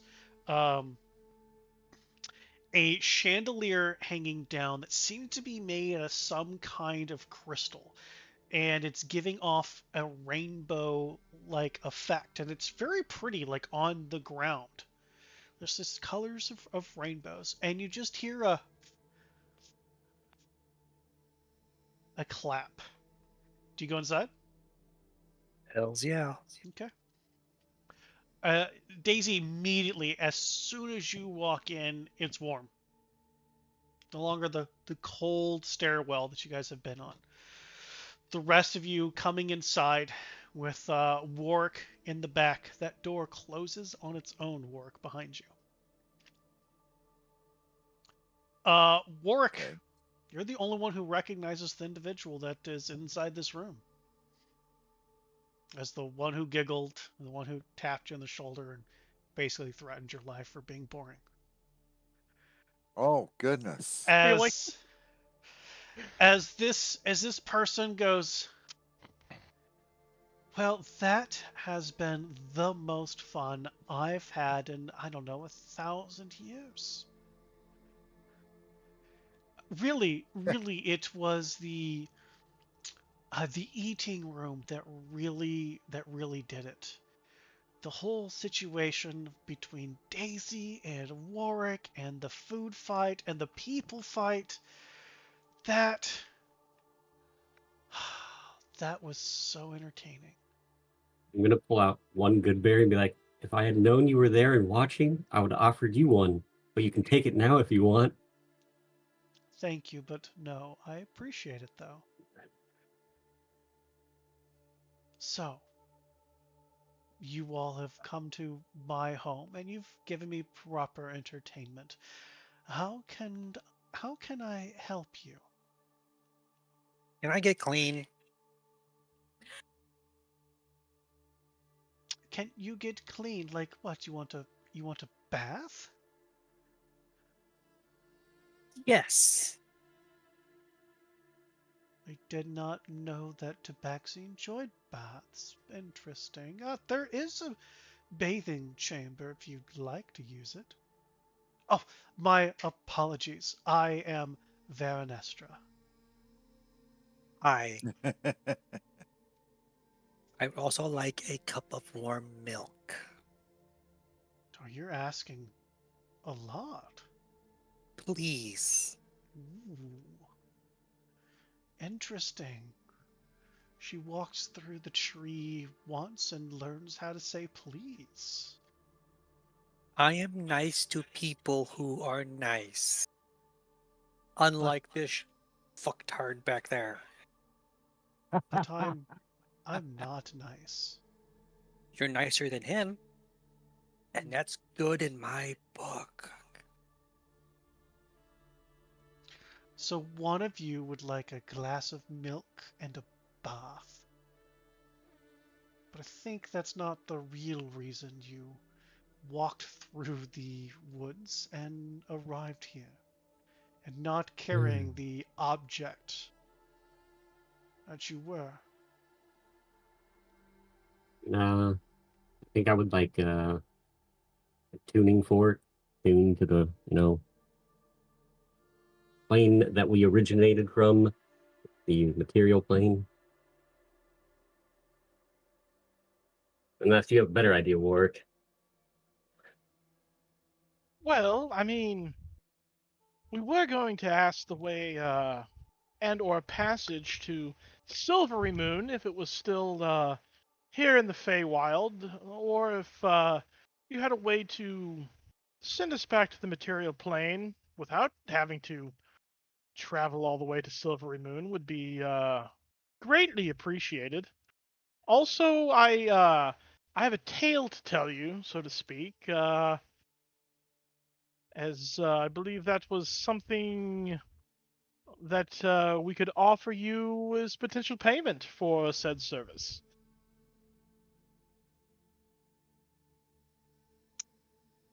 Well, I am definitely interested in the tale. But which do you want? Do you want the tuning fork to the material plane? And because you actually have entertained me such, I'll be a little bit more forthright. I have no idea where it's going to send you. It'll definitely be the material plane.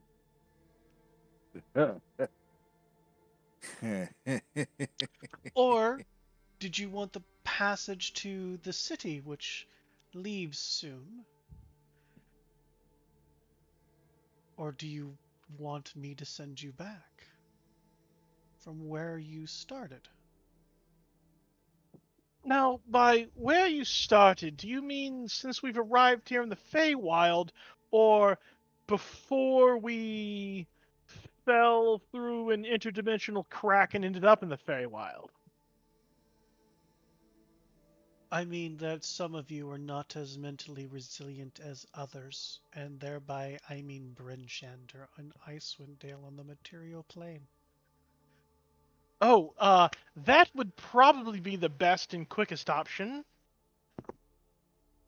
Uh, Less running around, potentially missing our uh plane shift back to the material plane.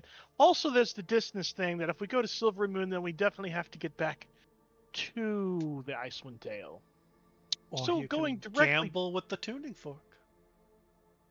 I mean, for all we know, we can end up in Thay, and nobody wants to end up there. Why is the tuning fork such a unknown if I'm the one casting the spell? Don't I have control over that? The tuning forks go to a specific place.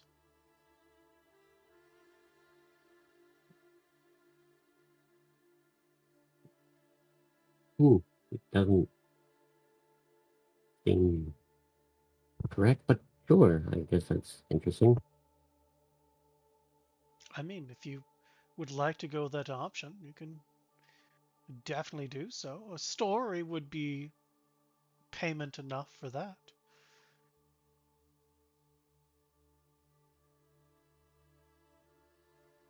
So, Well, then, what would be the payment for a direct line?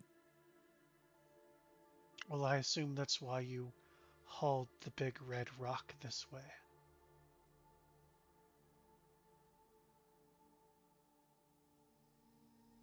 I say we give her the big red rock. well, as chagrined as I am to hand over something that rare over, especially after we did claim it fair and square. Um, well, what other forms of payment would you be willing to accept other than the stone? Because I potentially have that earmarked for another payment for another debt we owe.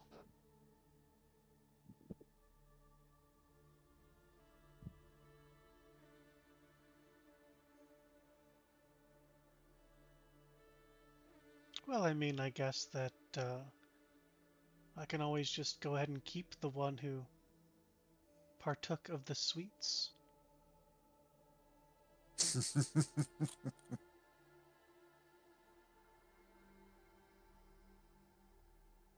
Well, that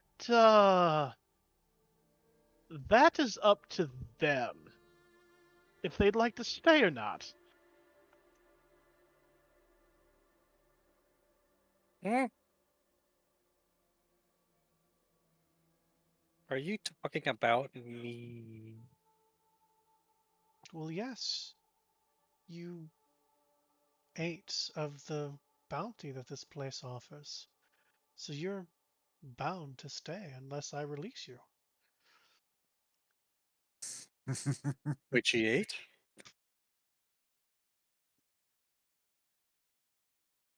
No, it got on the good berry.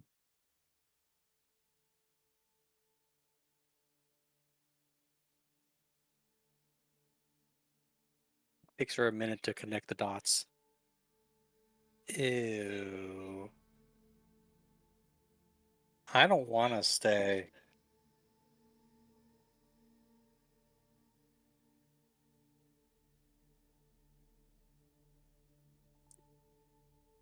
Mm.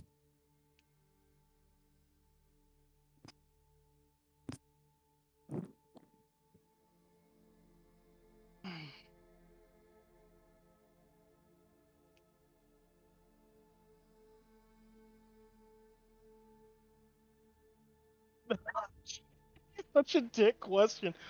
What exactly are the guidelines that if one did partake that they have to follow? That she's just bound here to this magnificent tree for all of eternity until you release them, or is there obviously you could buy your way out if you have something worth enough. I mean, that basically sums it up, yes. Bound here to entertain me for the rest of your life. Well, I don't know about I would like to offer my friend the storyteller as pay me. His name is Warwick. just earlier you were calling me an asshole and how that you like our host here far more than I. Yeah, that's why I'm offering you to her, so I don't have to look at you ever again. Well, Duh. I'm going to ask this once, Daisy. Are you sure you would like to go down this route?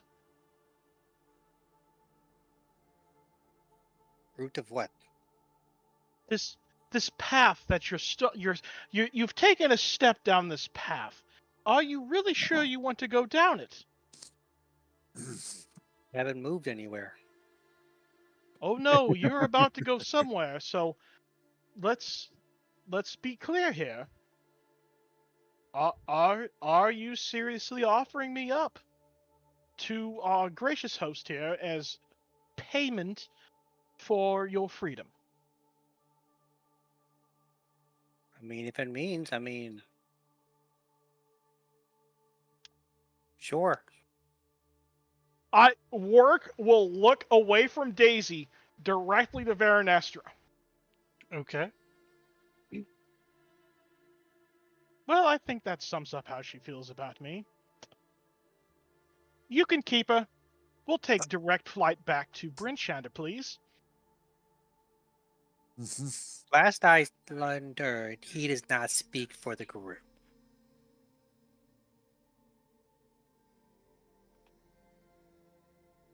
Would you like me, who just smashes things, for him, who tells great stories?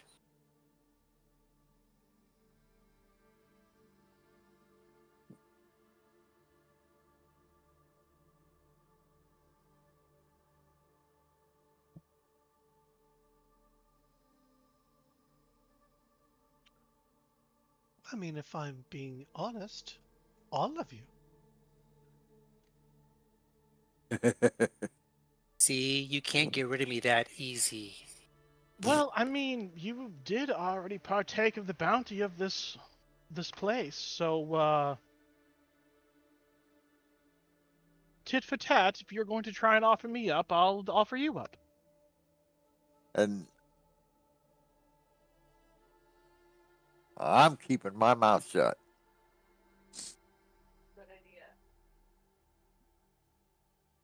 I I would like to get out of here. All I'm saying is, you were warned by the nymphs or dryads or whatever they were about not eating or drinking anything, and in your quest for entertainment, you ended up partaking of some cake. Which bound her to this place.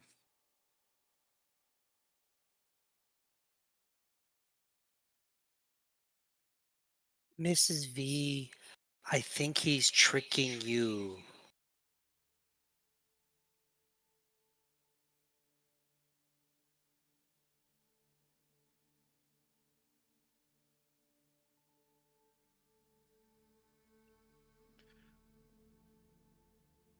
I think you're all trying to trick each other. Some of you are honest and some of you are not.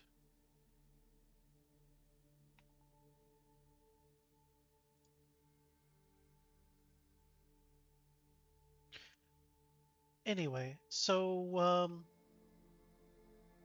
the Tabaxi stays here, and you all want me to send you back to Brunshander? No, With the stone, please. no.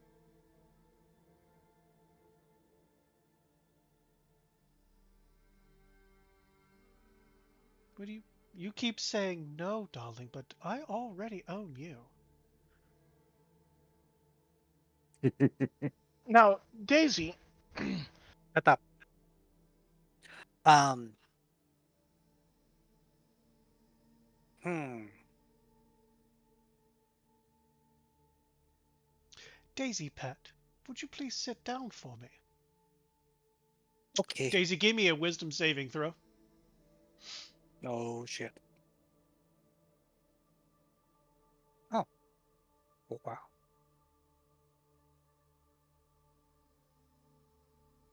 You immediately sit down. Oh. Daisy, the weapons that you like, the two big ones, could you just throw those over there in the corner? Daisy, wisdom saving throw, disadvantage now.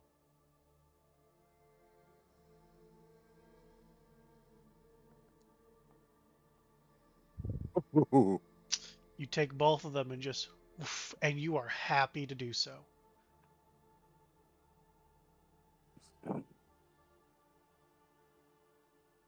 Now Grim that sees you, what's happening, and now he that you actually just understand, sits down Daisy. with her.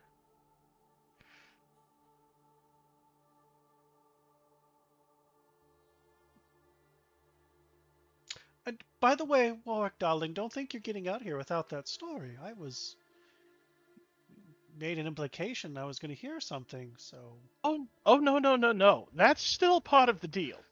Obviously, I did offer it as part of the payment to even get in here to the gatekeeper. So you will be getting the story. Let's I was just hammering out some finer details first. I do have a question though. Keeping this deal, because I do think this is our best bet, but what would it take to get a tuning fork as well as being sent to the material plane? Just as, just so I know what it would take.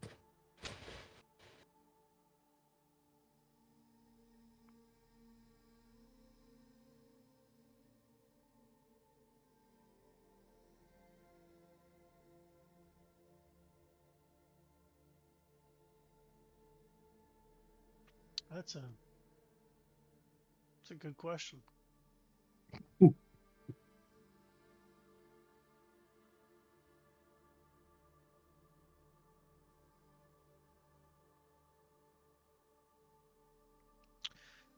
Yeah.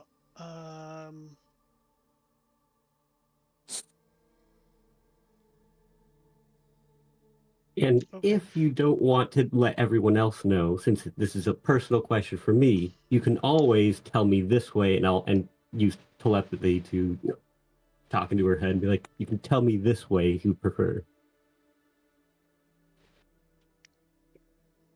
Okay. That's entertaining. So out loud, she says a little something from each of you, but just to you because of how you initiated this.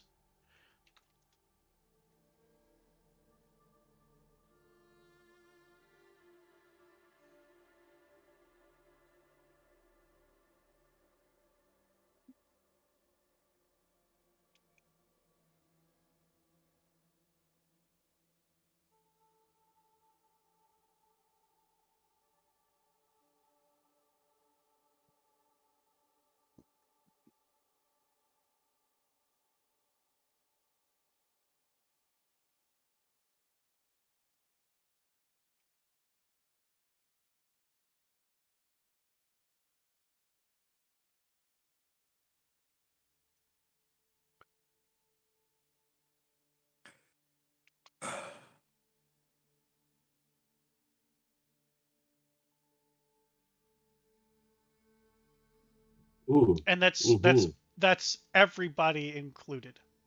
Mm-hmm. Mm-hmm. Right. Right. That that checks out. That's what this whole thing has been about, right? Mm-hmm. Um,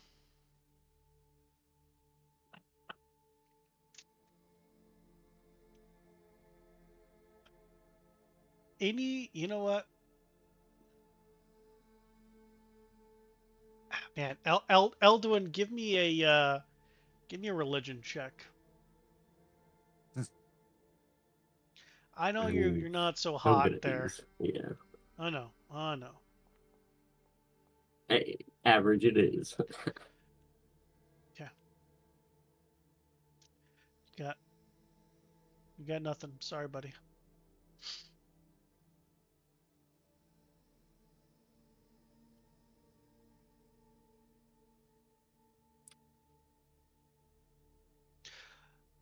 So, at least one of you was okay with selling out the others to leave, and now that one of you has to stay, the others of you seem okay with that. Not a real tight-knit group, huh?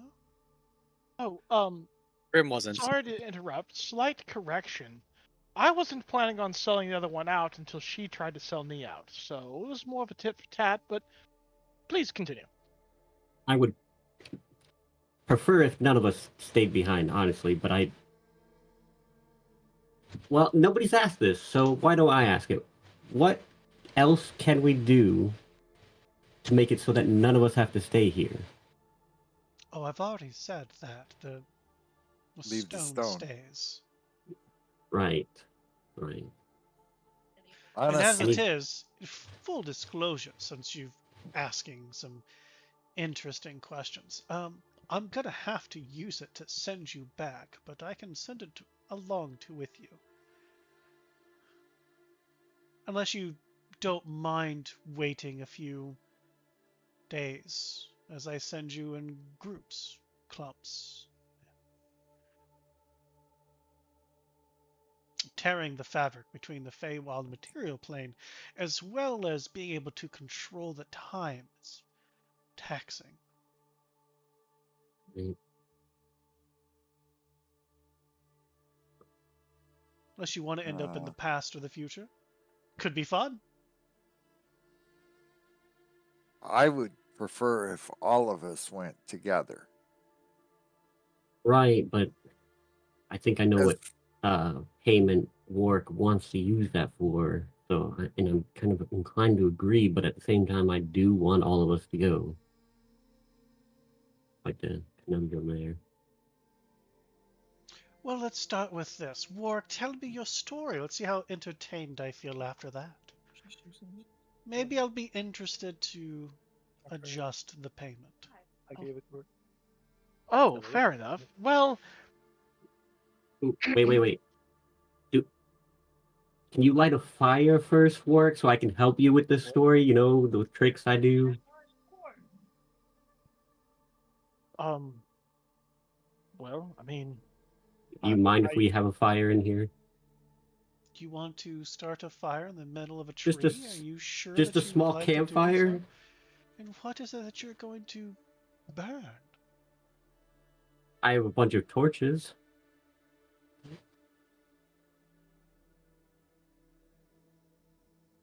Sure. Use a torch or two. How about Now, this? So we don't burn anything. 2 mage hands, hold 2 torches up together, make a flame. yeah, How the heck that'll do you work. have 2 mage hands? I don't know. It just seemed thematically appropriate. You know what? Sure, let's go for it. 2 mage hands. I'm here for it. Fuck it. Fuck yeah. Yeah. I was I've got gonna say I control could just cast light right in the middle. No. I need flame for this trick to work. I've got control flame ready to, make shapes and basically animate the story better.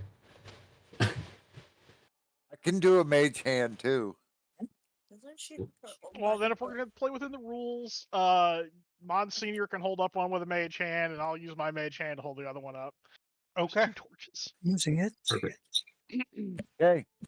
Well, you see, it all started whenever I received my mission as an agent of Kellenvor to head to the north, up to the Icewind Dale, as there had been reports of a very long, abnormally cold, abnormally snowfall-heavy winter. So I, on my journey there, ran into an eclectic group of people, the very entertaining cat, and the Minotaur paladin there, who seems to have a serious case of athletes everything. Well, we ran into a very tone-deaf satyr along the way, and then obviously Elduin here, who's, one of them tree talkers. Very good at it, by the way. I think you had a nice conversation with your tree earlier. So on our way to the Dale, we opted for... I need all of you to give me an insight roll.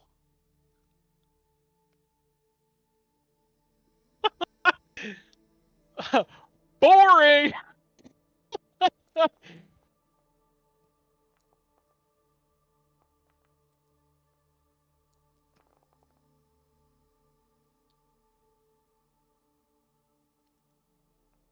Warwick doesn't notice. Eldwin, Grimmel, Ben. Everybody else does, though. As soon as Warwick says about how Eldwin talked to the tree earlier, Veronesta gets very pissed off bitch face. It's there for a couple of seconds, and then is their normal face. But Warwick, you don't notice any of this. Continue your story. Right, so then once we arrived at Luskin, we found that the past north had obviously been snowed in by a couple years worth of snowfall. So the overland path to the Dale was closed, so we took a ship from Luskin and went around into the Sea of Endless Ice. Met some very nice sailors who were very adept at traveling those waters, and then the damnedest thing happened. A portal opened up, and it popped out this very strange man wearing some metal armor that I'd never seen before, and he talked through a little metal box on his chest. Oddest duck I've ever seen. I wanted to throw him overboard, but somehow he managed to convince me otherwise. As I'll look, the money sign, like he paid me off.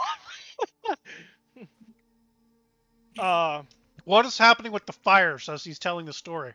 So, beginning of the story, when he's like he got on the ship and stuff, I just have a vague figure of a guy on a ship, and he's just like on the front of the ship, going, and more and more figures show up as he's like introducing more party members. The guy with the box though, that talks through the box on his chest, yeah, that one, like it looks like he's about to be thrown overboard, and then money flies out of his pocket, and then gets pulled back on. Yep. Yep. You see from the ground beneath Vanessa. The wood coming up in the shape of a chair as they just sit down there lounging, and they wave their hand. There's popcorn, Mm-hmm. Okay. a nice cup of Coca-Cola with a straw. Strange things. Really enjoying it, seemingly, as you were. Well, once we arrived at a port of entry per se, we made the trek across the Dale, heading towards Bryn Shander, which is obviously the largest of the 10 towns. Only to find, as we're arriving, that well, seemingly most of the 10 towns had been destroyed by from what I heard, a giant crystal dragon that flew around and wreaked absolute havoc. So don't really know too much about that. But when we arrived, there was some strange bird walking around who said some very ghastly, disturbing things, and then basically erupted into a giant mushroom that started spewing spores everywhere.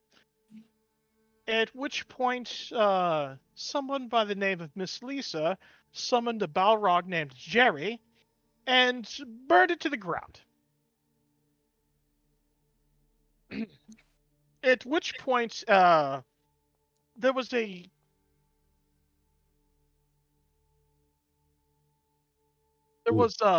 a large shockwave heading towards Bryn Shander, where oh gosh, what was his name? Chief Marshal Sheriff Marshal Markham Southwell the Third, twice removed, patent pending. Used some sort of fancy six-shooter that well, blew away half of Bryn Shander and protected the rest from the shockwave. He suffered greatly for that. Seems like it took a lot out of him. But in the aftermath of that, with the spore cloud from the mushroom, you know, people started becoming infected by some sort of disease, which we found out was related to the spores released. Met some nice dwarves who were attempting to help, and met some people there in Bryn Shander. Miss Robin, Miss Lisa, the sheriff. At which point, we did a little experiment on the people infected, me and the dwarf queen. Found out some terrible things were going on as the mushroom seems to be reproducing itself inside of the bodies of the infected victims. Then, just for brevity's sake here, I'm going to speed this up.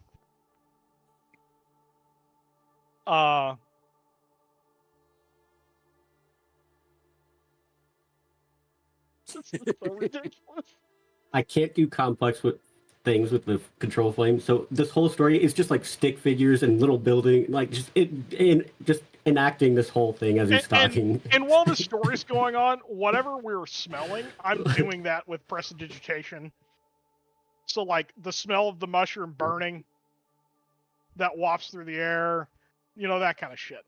We're really hamming it up here. A stick figure with wings for the Balrog swings a sword and then fire. Listen, I'm here for this entire experience.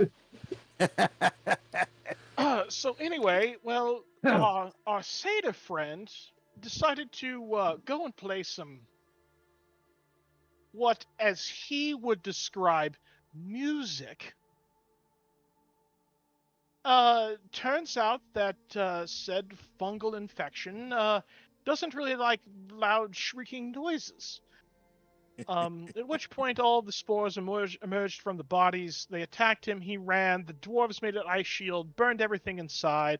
I managed to save the queen, barely somehow. When went and talked with Miss Lisa, found out that basically everyone who was still alive in Bryn Shander had been marked by the Balrog, and all our souls were potentially forfeit upon time of collection, whenever that is. Which is why I would like to bargain said stone for said souls. As time went on, investigation pushed forward, we actually came under attack from some very nice frost giants. He'll quote nice.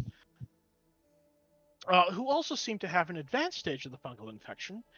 They released some funny spores that seem to let everybody communicate telepathically. At which point we tried to keep them out of Bryn Shander, failed spectacularly, managed to kill them inside, but not before all the guards became infected, turned into tiny mushrooms. Well, not tiny, but, tiny Smallish. comparatively to the giant size. There's mushrooms as big as a person.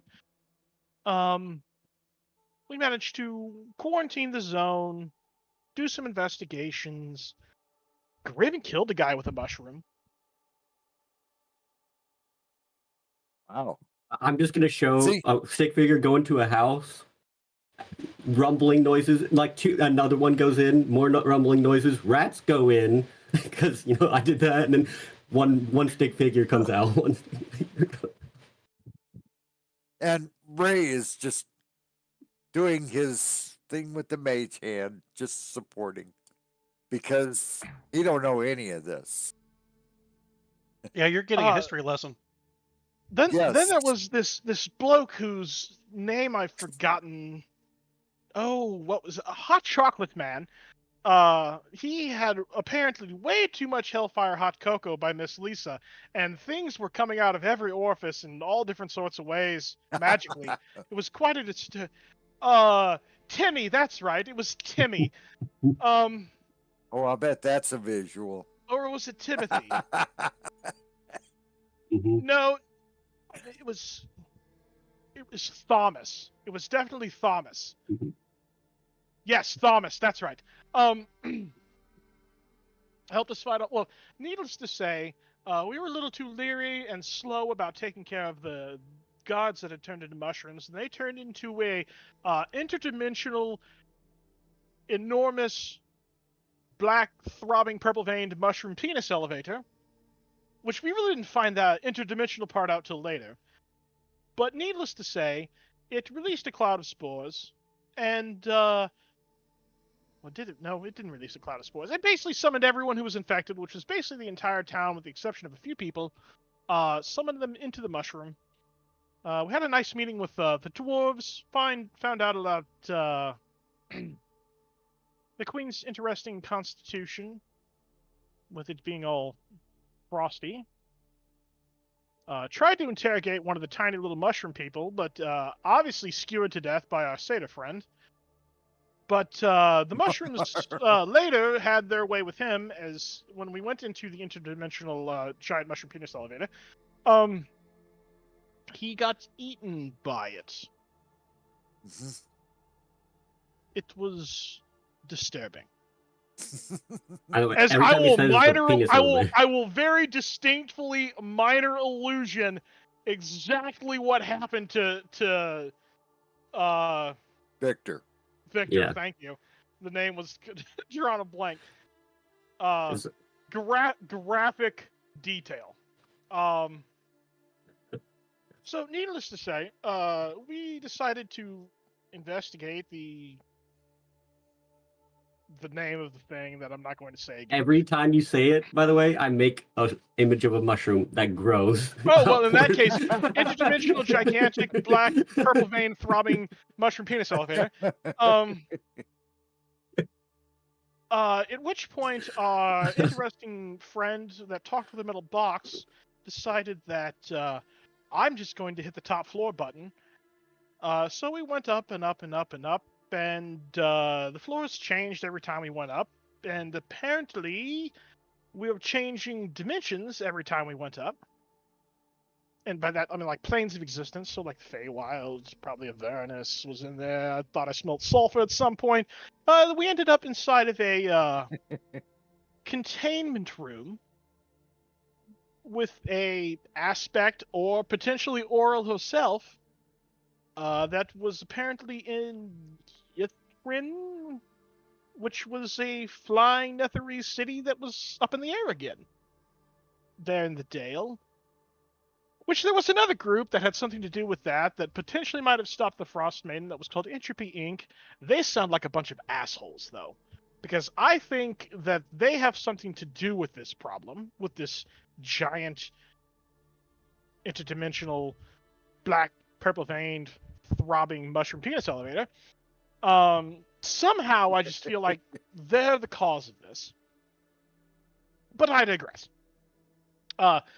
Having a little chit-chat with Oral, seemed to be stuck in some sort of time loop, as we were stuck in a pocket dimension. Well, there was a god up top who Oral didn't get along with, and once Grim over here decided to become her champion, she had enough gumption to piss the god off and bring him down to our level.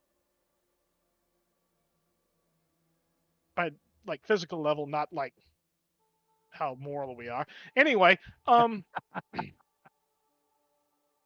upon which we fought what I can only potentially describe as a gigantic Dracolich, undead Dracolich, that we did manage to dispatch, and also had the fantastical stone that seems to be noisy as hell as its core.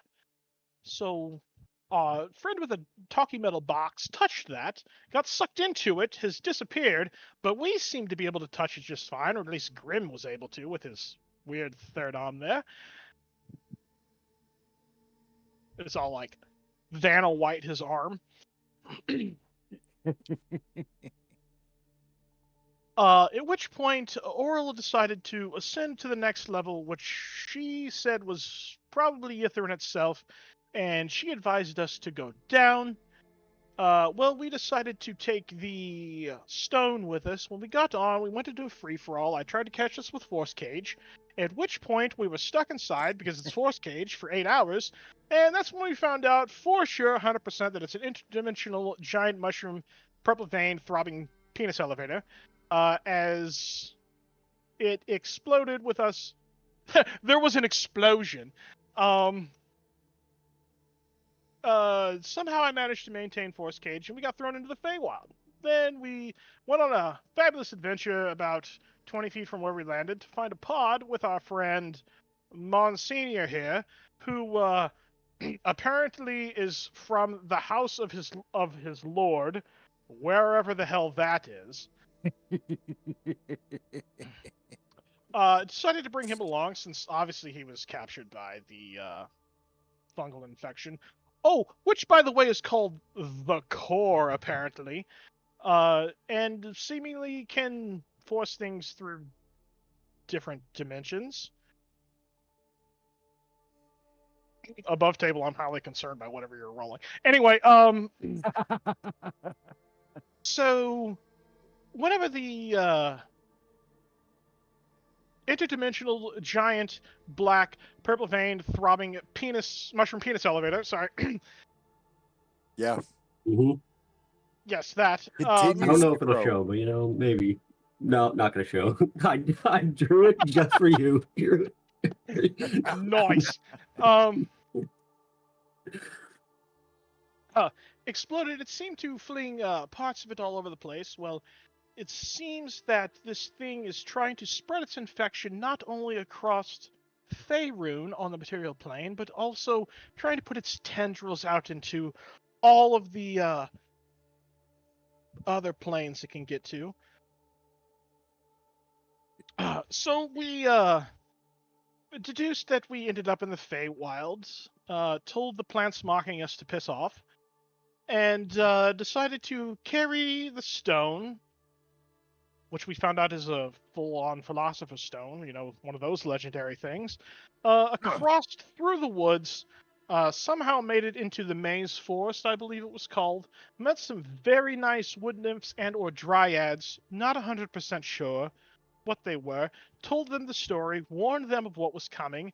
I I think I did a pretty good job of convincing them as they let us pass through the forest to head this way. They gave us your name, by the way. I hope that's okay.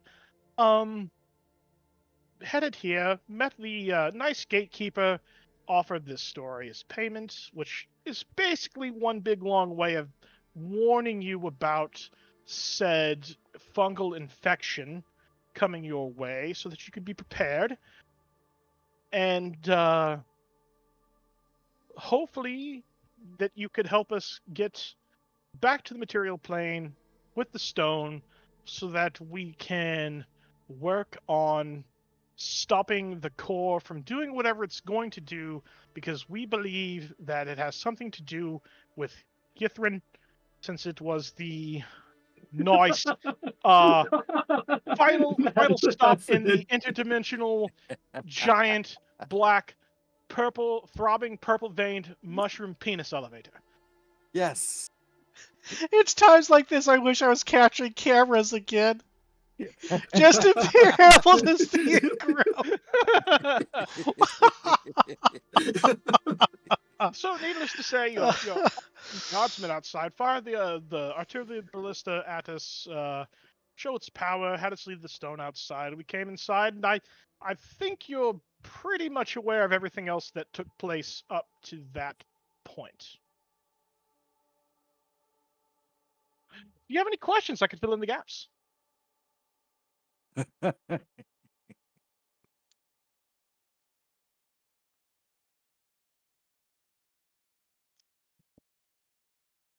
So who or what is Robin? Oh, that's right, Miss Robin. I did glaze over that part just a little bit. So, best that I can tell, there is a, well, for lack of a better term, interdimensional, interplanar, whichever term you prefer, magic shop that seems to flit around between all the different places, maybe even here somewhere. Used to be owned by a proprietress named Miss Eve. Seems to have been overthrown by someone named Miss Robin, who's got abnormally long fingers for some reason. Maybe it helps her hold stuff better. That's strange. Who was helping us investigate said fungal infection. Uh, oh, I'm sorry. Basically owns a interplanar magic shop that's full of all sorts of magical doodads. And seems to have a strange interest in Netherese things. Because, well, maybe I'm pulling that out of my ass, but I mean, look, I've never seen anything like this arm, and that's I assume that's what it is. I have no idea. I've never seen a philosopher's stone either, so this is all kind of new to me. Huh. So Robin got her store back. Interesting. Oh, so you're familiar. Robin's rarities, indeed. That means that Ava more likely is dead. Have you? Let me rephrase. If any of you have made a deal with Robin, I strongly suggest you keep it. Oh, we Yeah. did. It was part of, well, helping us investigate the fungal infection. We need to go investigate some runes. So we would like to get back sooner rather than later, so we can uphold our side of the bargain. I understand. One more question. A Miss Lisa summoned a Balrog Oh, I'm sorry. named Jerry? Above table question. Is it a Balrog or is it a Baylor? Because I forgot. I don't think any of you know. Oh, Well, needless to say, I'm not. His name was Jerry. Not 100% certain if it was a Balrog or a Baylor. I do know that she did have to leave for a while to go potentially negotiate with Jerry to the elemental plane of fire. Also, yeah, let's just leave that there. Yeah, I think I know what you wanted the Outer Stone for. I'm hoping, you know, Yes. Well, it's to potentially buy the souls back of all of the people in Bryn Shander, assuming we can save them. yeah, that's what Um, I thought you were going to use it for. Yeah. yes, that's why I'd like to take the stone with us, to save as many people as we possibly can. So, yes. Balrog and Baylor, same thing. Well, Oh well, okay. excellent. Just one thing's from Lord of the Rings. They couldn't use the name. That's Ah, yeah. That's why I'm sitting there. I'm Yeah. like, ugh. That's what I had in my head, and I think that's what you said, and so I was just trying to get the clarification. Jerry's definitely a Baylor. Balrog, same fucking thing. Same thing. yep, Yeah. yep. Either So way. what kind of being can just summon one of those things? Mm. Well, And hellfire hot chocolate from your Thomas person? Thomas. Yes. Well, he. Thomas. I'm 99% sure that's what his name is. Um. Well, from my understanding, her specialty drink, which I'm sort of familiar with, obviously didn't smell quite right. She says it's Hellfire Hot Cocoa. So apparently he drank enough of it that he gained some sort of supernatural ability from it. It uh, it was quite interesting.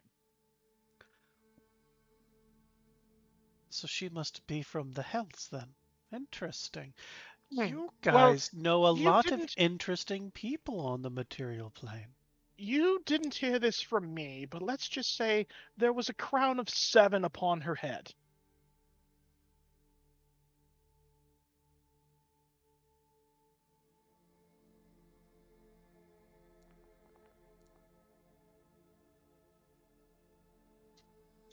Interesting. Ah, that's... How are you all still alive? Luck.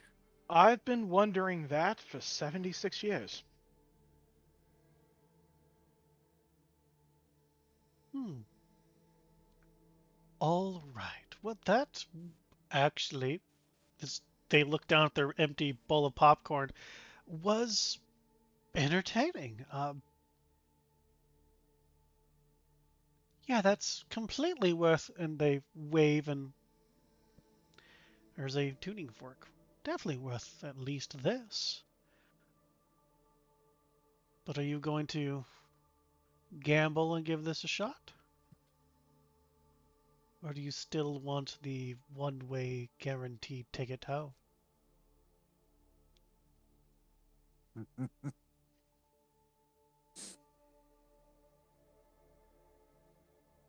That's a group thing, not just me. Just because I want the tuning fork doesn't mean that I get to pick, right? So, Well, as entertaining as you all have been, well, listening to Warwick's story and watching you all, and you did ask if there was another form of payment to go home together with your kitten over there. And I have just the thing. They stand up from their chair, and that chair just, the wood just seems to go like back into the floor. I'm going to ask each of you questions. about the rest of you. I'm going to say this out loud. And I want you to tell the truth.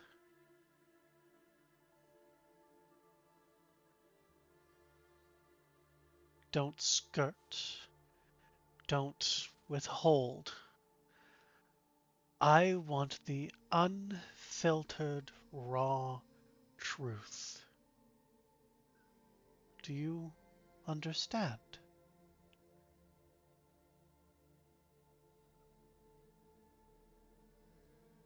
They are looking around at all of you. Do you understand?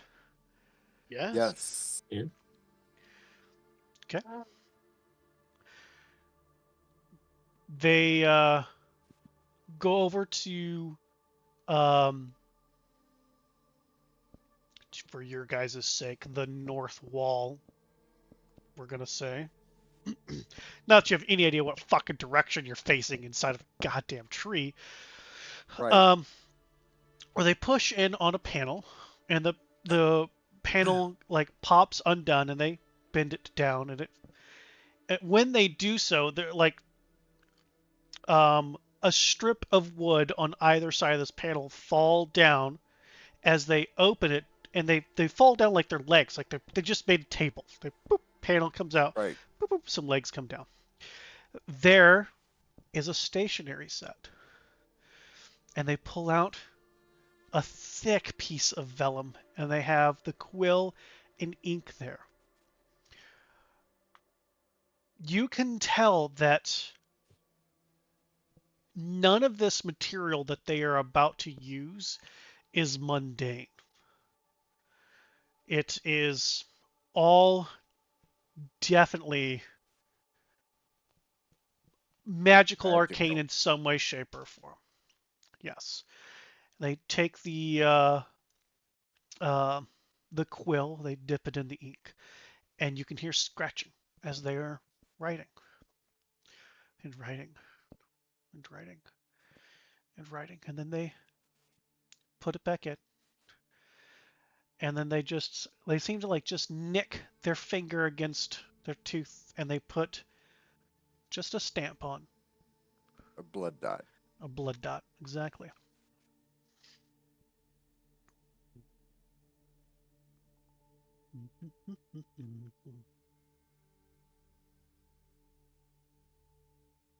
Sounds like a contract.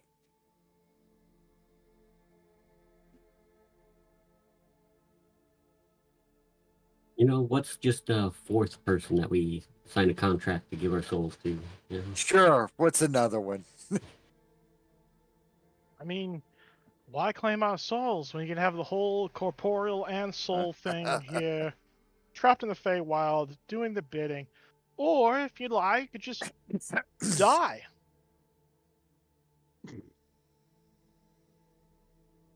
Haven't seen the terms yet. Don't know.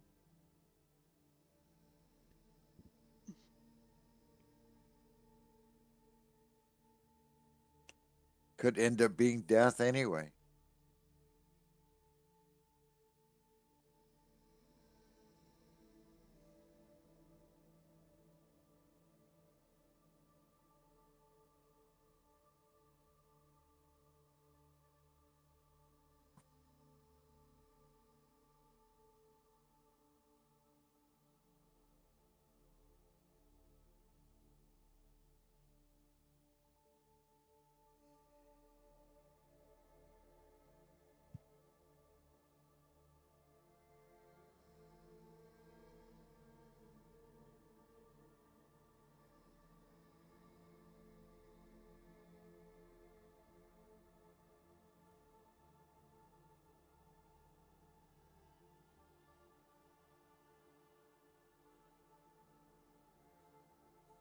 Information dump about to happen. Mm-hmm.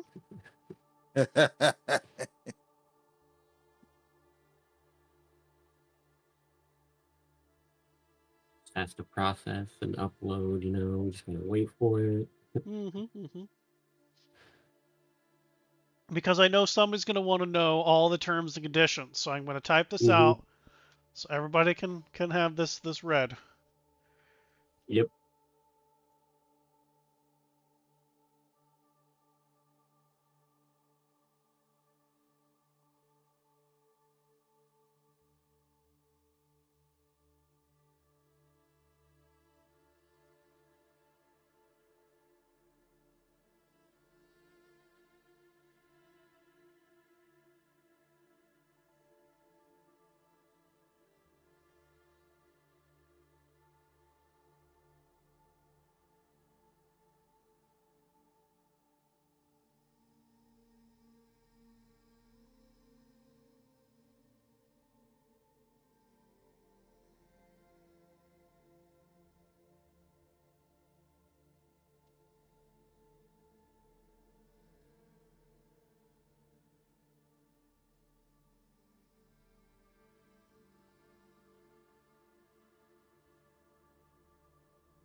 I'm sure I spelled something wrong, so let's make sure of this right quick. And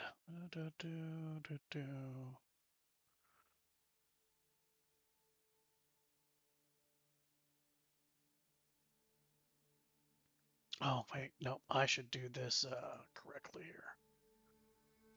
Yep, that's right.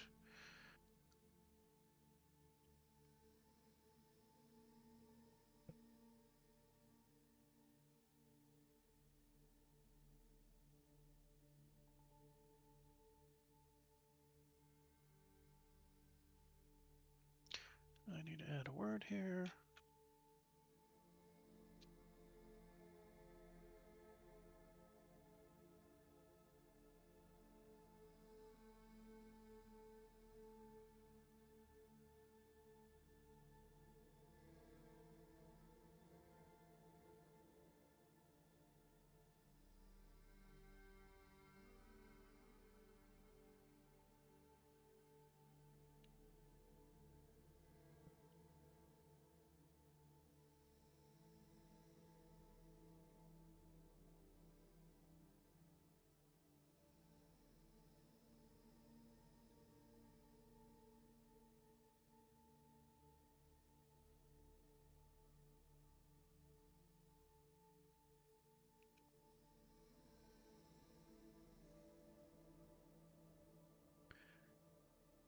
I should say one more.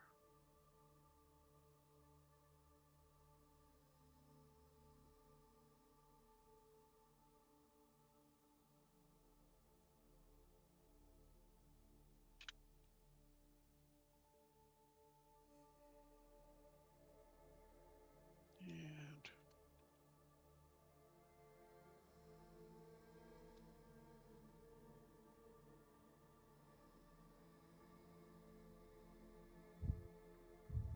there. And I will put this underneath game notes. So, Veronestra fills this thing out, comes over with a short silver dagger, and says, once you all have read this, of course we'll need a blood stamp from the rest of you. And they hand the paper and the dagger to whoever the first one to grab it is. And that is in... Alright, goes to Grim. Boom. No, Daisy. Daisy. Even best. Even bester.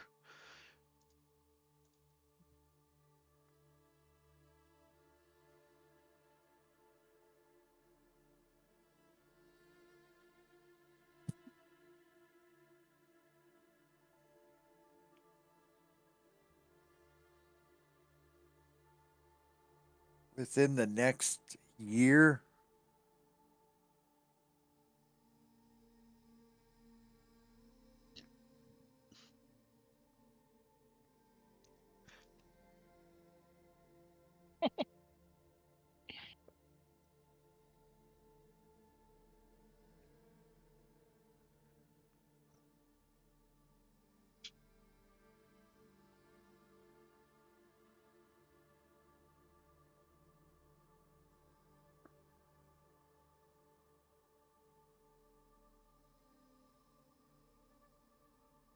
How long is a Feywild year?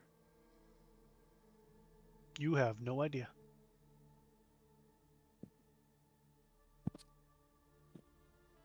Daisy, you're the first one reading. So do I write this down, or what do I do? So You just nick your finger and leave a print. okay, then what? Then hand it off to the next person. When do I tell you everything? Can I do it now?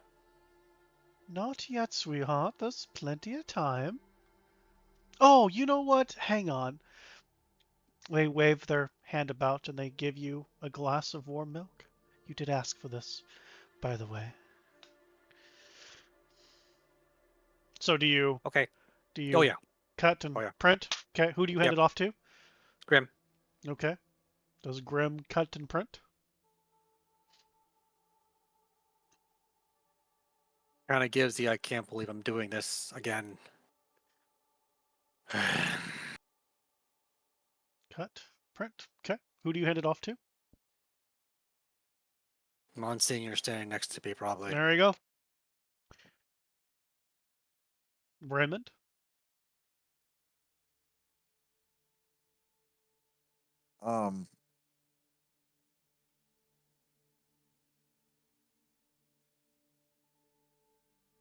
Answering all questions within the next Feywild year. So we're going to be here for the next year. Well, no. Once I'm satisfied with my questions and your answers, I will send you on your way. I don't anticipate you staying here for a year. Maybe a few minutes, could be at most an hour. I don't know. It depends on how much you all have to say.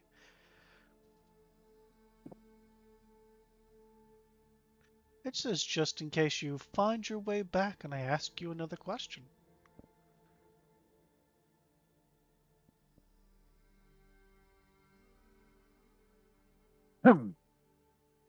Okay.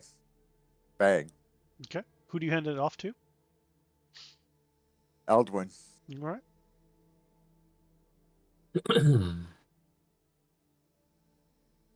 Is there a reason we're doing this with a silver dagger?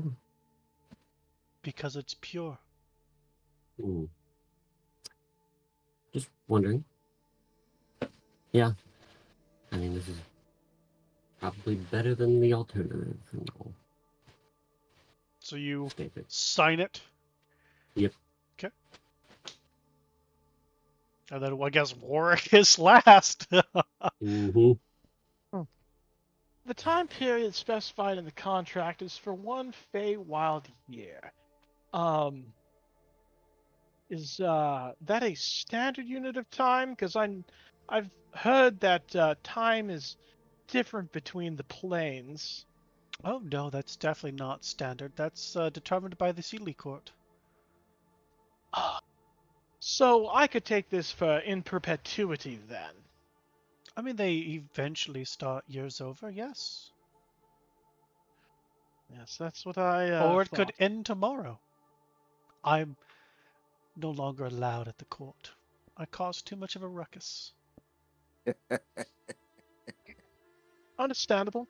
It happens to the best of us.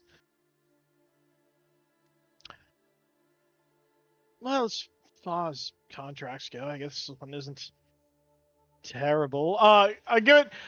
I'll check the back just in case. Yeah, give me an investigation roll. With advantage because you have a... You're familiar with contracts.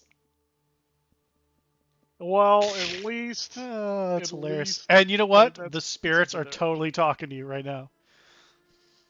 Well, at least it's a normal roll because I have disadvantage. But Yeah, you 'cause know, you're- hey. Oh my God!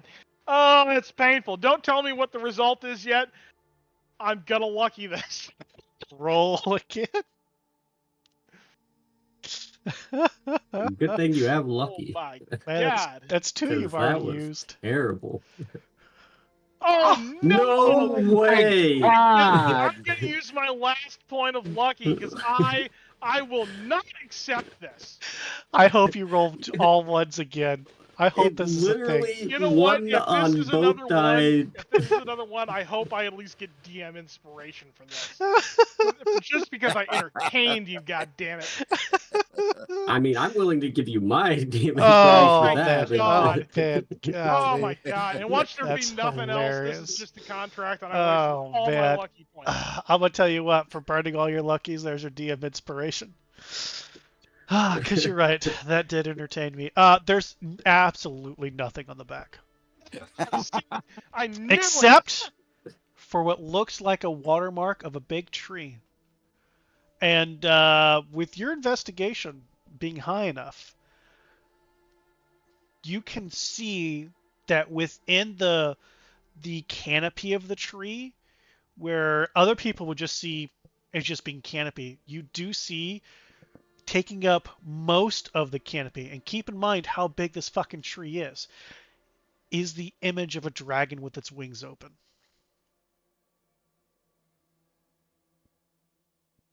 Fair enough. Well, I will go ahead and prick my finger and dot the page. Okay. As soon as you do that, the um, Veronester comes over, just reaches out. Can I have that back now? I will hand it back to her, and the dagger, Okay. he'll side towards her. Sure. They roll it up, very, very, very fine and thin, and consume it. And then the chandelier seems to like shake a little bit as the rainbow lights twist and bend around, and they go,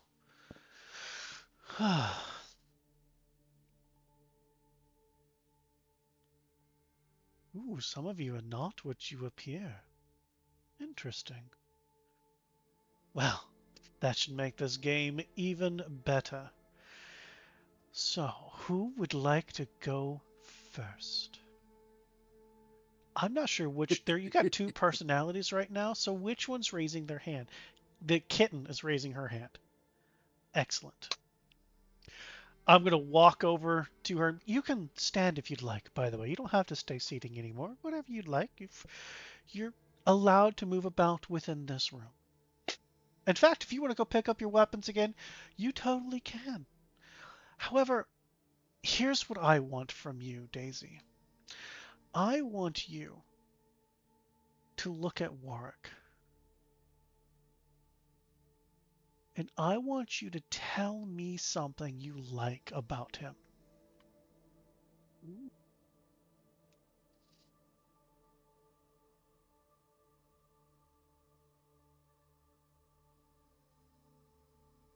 So, Warwick, I see him as like the, the really annoying big brother, the ones that always point out the things that you do wrong, but in reality, he seems like he really wants to take care of me. And also, like, he does things that I can't do very well. So it helps me, he, in a sense, in his weird, twisted way, he kind of looks after me. At least I think he does. And, that's nice. But once again, it's that sometimes he just annoys me, but I say things to him, but it's kind of like, um, that really annoying big brother that you say things you really mean to him, but really deep down you kind of like him. He does take care of you and stuff like that. And but all in all, like it's like when you go to when you go to a little brother and you smack him on the head. You don't really want to smack him. You don't really want to hurt him. It's just that it's the little brother. He annoys you, but in reality, he's a good guy. Like I said, he does things that I don't do very well. He talks to these spirits and things, but it's kind of weird, but it's really helpful at times. Sometimes he helps me, and overall he helps the group and everything, and we don't die, which is a really good thing. So yeah. So you like that he feels like a big brother to you? Yeah. You know what it is. Like, you have that sibling rivalry that, he really, he he looks after me, but like he treats me like a little sister sometimes, and it's kind of like he bullies me and he's mean to me, but really deep down, everything he does kind of care for me. I do help him sometimes, like the one time when something really really big really wants to hurt him, so he says, "Hey, Daisy, come here and hit him." I hit him really hard, and he dies, and he survives, so that's always a nice thing. So in a sense, like all those things, I think he likes for me because I keep him safe, even though I'm a lot younger and smaller. But sometimes like, he can't really hit things very hard, but that's where I come in. So we complement each other really, really, really nice.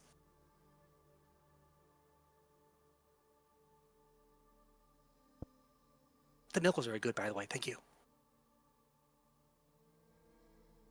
So that was a very roundabout story, but not really what you like about him. I thought okay. Let me try it again. Sorry. Um, sometimes it's like when I think and talk, it's like I have like 16 different pages in front of me, and I'm trying to get information all at once and try to do all at once. So my mind's very scattered. So let me see. What I like about him. Um, I think he looks out for me in this weird way. So, if he looks out for you, and in your own words, you said the two of you, and they will do their hands like you did, complement each other, why would you offer him up a sacrifice in place of you? Sometimes when you get angry at someone, like at your big brother, and then like you say something really mean about them, but you don't really mean it. That's kind of what it was. Um, Now that I think back of it, sometimes I say things and it comes out. You say things you kind of regret later, but you know, it. I know that he offered me too, but I was kind of angry at that. But I knew deep down it was kind of like he did that because I did that to him. So it's kind of like, like I hit him, he hit me back. I hit him again. Just so all of that. So yeah, why I offered him up? I don't know. I was angry at him, but deep down, I really hoped that we wouldn't get separated. So you truly did not mean it. So you Yeah, spoke without thinking. yeah, he kind of threw poop at me because I threw poop at him. So what I'm hearing is you do a lot of things to irritate him, and he retaliates in kind. Yeah, So do you think maybe things would be better if you just didn't do those things? sometimes it's something I'm working on. Like Hmm. like like like my friend over there, Grim. Yeah, we're not Before talking about Grim right now. Oh, okay, sorry. So before, I would do that. I would do a lot of things while thinking about it, and I tend to regret it. So I've been trying to learn to not do that. Sometimes, it's really hard. Like when things really, something really, really makes me angry, or I get really irked, and it comes out. But you know, honestly, in the past, I probably would have hit him really hard with my hammer, but I didn't. So I saw that as progress. So I'm working on it. Hmm. All right. I have something. Okay, so let's change this. Tell me something you don't like about work that has nothing to do with what you've already said. Nothing about the whole big brother, little sister syndrome. Nothing about any of that. Something you don't like about him that has nothing to do with what you do like.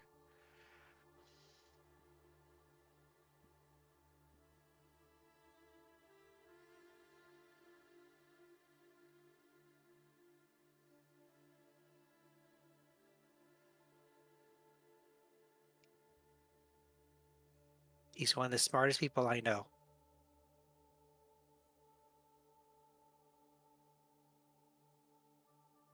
and it intimidates me.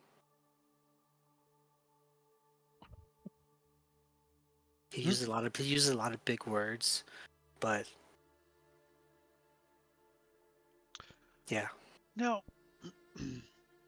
just to be perfectly clear, is that something that you don't like about him, or something you don't like about yourself?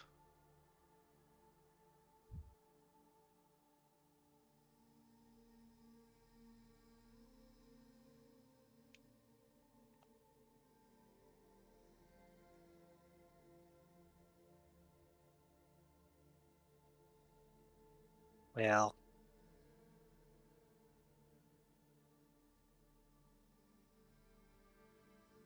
kind of both. I don't like it that I'm not as smart as him, but sometimes I feel like he he he he shows off. He's his big smarts, and you know, I know I'm not as smart as he is, and but when he uses those big words, it, I don't like it because I don't know what he's talking about. So sometimes, I know he probably doesn't do it on purpose, but you know, kind of like when you see someone who's really good at something, they do it, but it makes you feel not as good. So I guess that's kind of what it is. It's And not really his fault. so I'm gonna go ask somebody else something, but I'm gonna leave this little parting nugget for you to think about. You had this thing that you're kind of intimidated by his intellect and the big words that he says and the things that he can do with them and how that makes you feel. But everybody has their own strengths and weaknesses, right? So that's circling back to why you two, again, making that motion, work so well together. I don't think he could swing that hammer nearly as well as you could. Do you not think that intimidates him? And you don't have to answer, but just maybe ponder a bit here. You don't need to be so intimidated by the words. Instead, maybe use your own and ask questions to learn from him. Speaking of him, Warwick, you have a lot going on with you.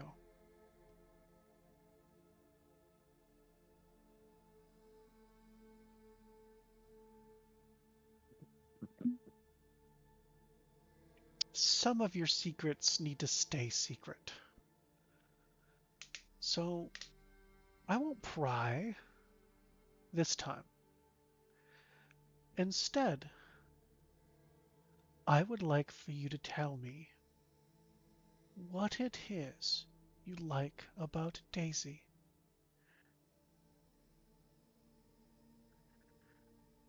Well, not to sound redundant, but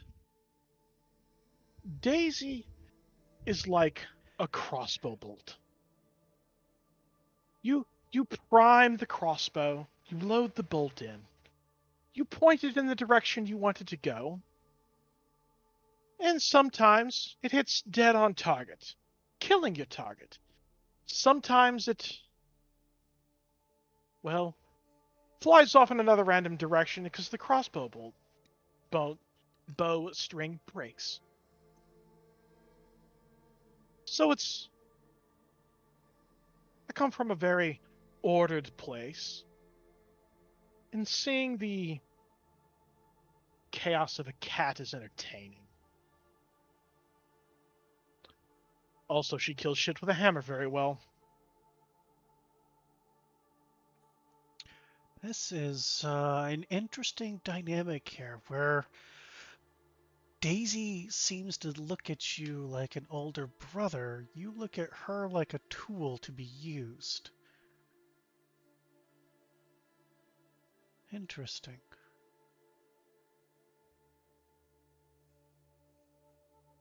Tell me, do you see the rest of them as tools to be used? Not necessarily. Daisy is more like a tool. Some of them are unknown quantities. Some of them are threats that are better to keep close so they can be more easily dealt with at a later date, should the need arise.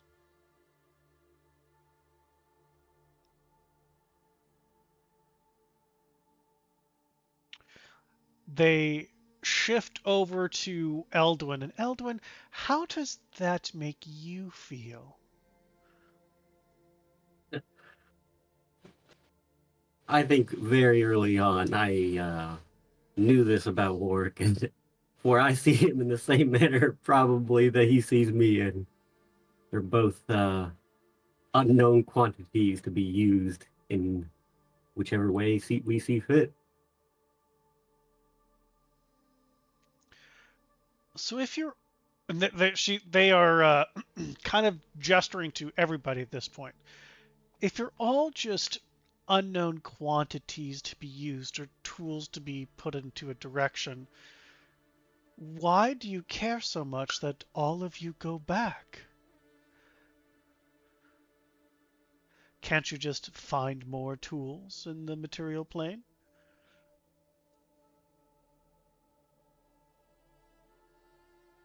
I can't. Or This is, I think, this is a team that we have worked together.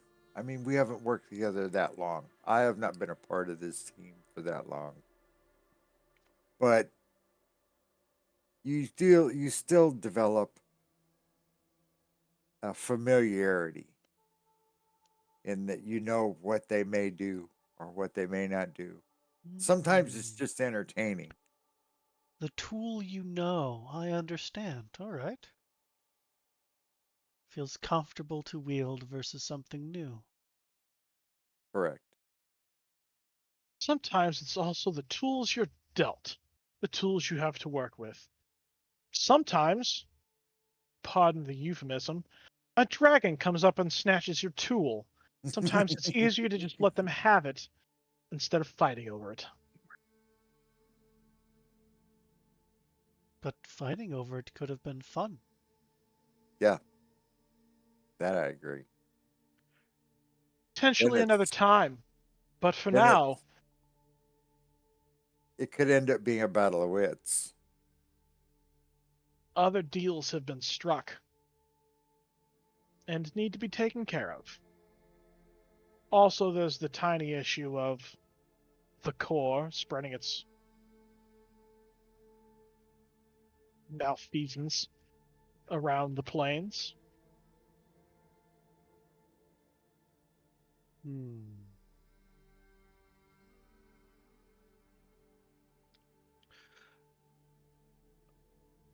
Raymond, what don't you like about the group you're currently with?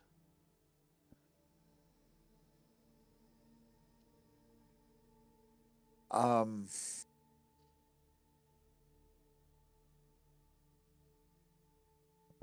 they can be impetuous and not always think through what the consequences of an action might be.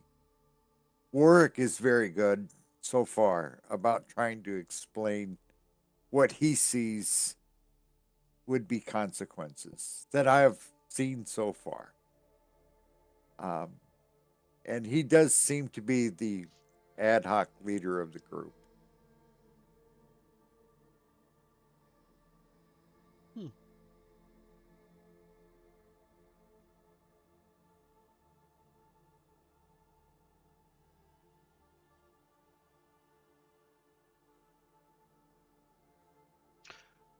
Gribbled.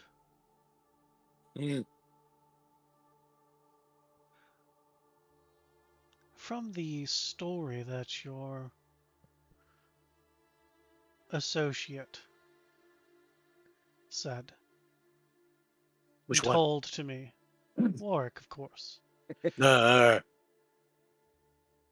how did it feel to infect someone else with whatever that nonsense was.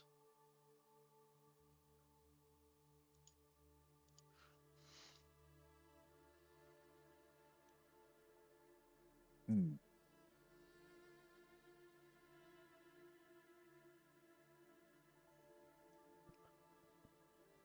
For him, For you. honored. For you. How did you feel?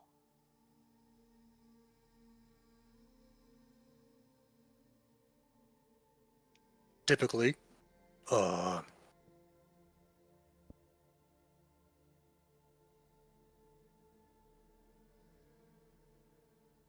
in the past, I probably would have felt bad, ashamed, but this one was different. I felt honored. He understood his purpose. He understood his sense of duty. He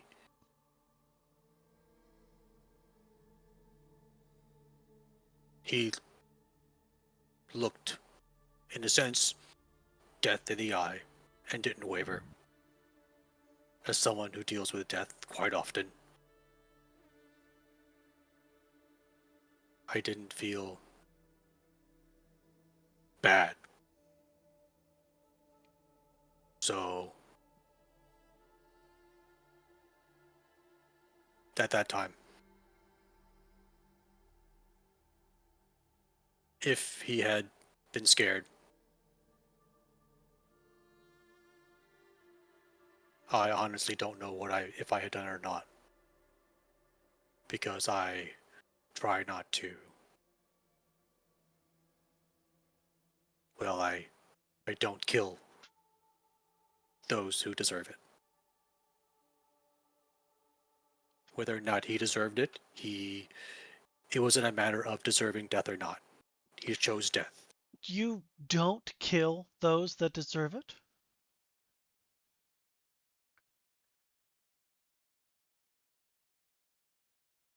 That's what you said. I just want to get point of clarification here. Those that don't deserve it. Wait. You don't kill those who don't deserve it. Yeah, I kill Right. those. Yeah, sorry. I kill those that deserve it. Yes. And you think you are qualified to judge who does and does not deserve death? I've been given. No judgment. I'm just curious. I forgot. Paladins follow a Oath. deity, an oath. Yeah.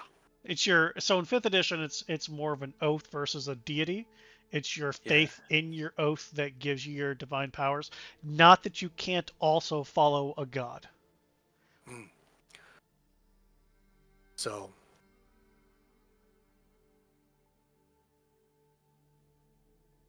my oath gives me the strength to judge. Whether or not I feel like I can,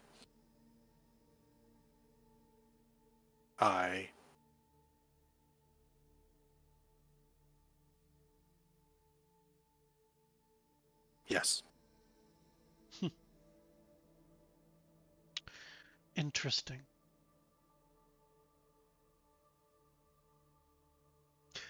All right. So collectively now, let's use our imagination here for a moment, shall we? Let's say that I do send all of you back. To what end? What is your goal for back to the material plane? Offer up the big red stone to the Jerry creature, and who knows what that thing is gonna do with it, as a hope to alleviate some of the souls that were bound to his offering, and then a task for Robin, some sort of ruins or something, Warwick had said. But then what? Are you actively gonna try to fight against a being that can seemingly perpetually spread itself across the world?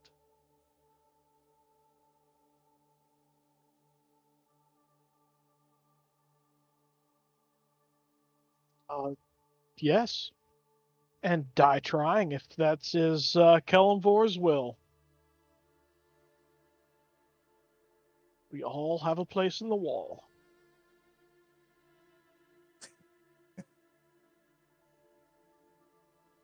I mean, I know Warwick is the looking over at Grim ad hoc leader, but does he speak for all of you?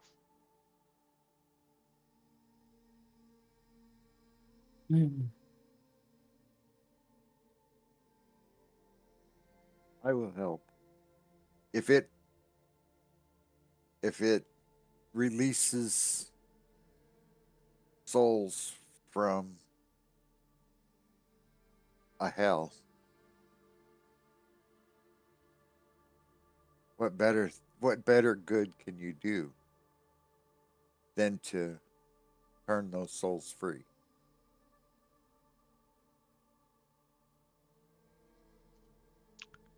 We'll come back to you in a moment, Raymond.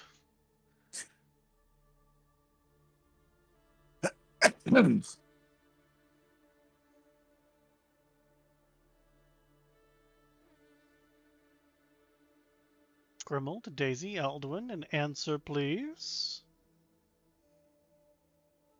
So, Daisy speaking.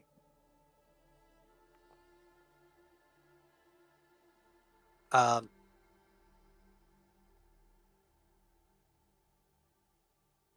I was once,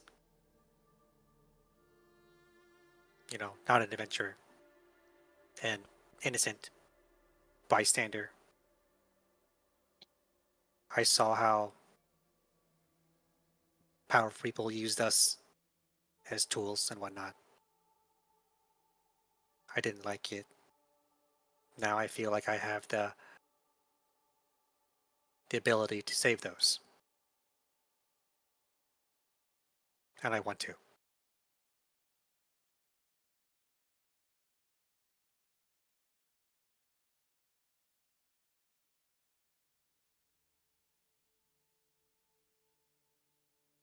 Just to clarify, can I have the question repeated so I can get this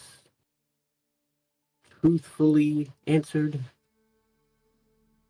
Yeah, sure. So, assuming, great, we're going to use our imaginations, because I'm not promising anything at this moment. Assuming that everything goes how you all want, and I send you all back with the stone. To what end is my question, other than obvious the things that you have spoken, right? The giving the stone to the Jerry creature and the looking into the ruins for the Robin creature, and then what? Fight against this core being which can perpetually spread itself across the known mortal plane. Why?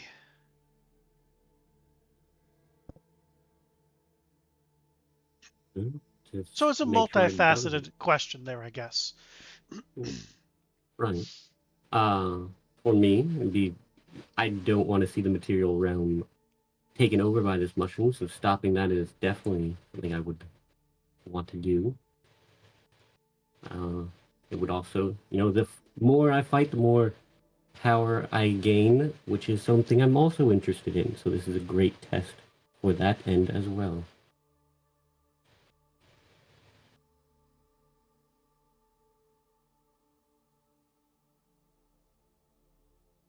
So basically, you don't want to see your plane become a giant purple throbbing penis elevator thing, and you like to fight because you feel stronger afterwards.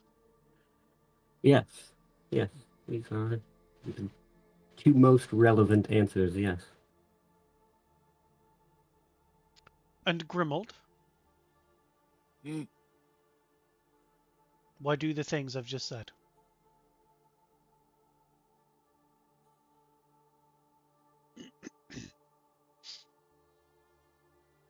because most others can't. Go. Interesting. And so going back to Raymond, sir, I don't know if you truly understand, right? So the big red stone is a collection of 1,000 souls, and you think that by giving it to a being from hell, that's going to free them?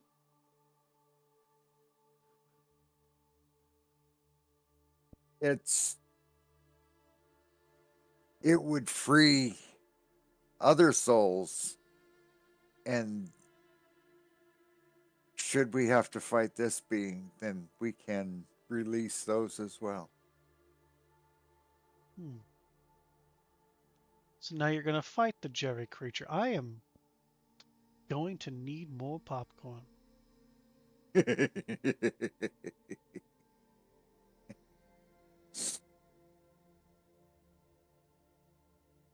Well, at least you know that we are not unafraid. We are also not afraid to confront the evil of the world. That makes you stupid. Fear Makes is us a the good underdog. thing. Makes us the underdog. Hmm. Not stupid, just the underdog.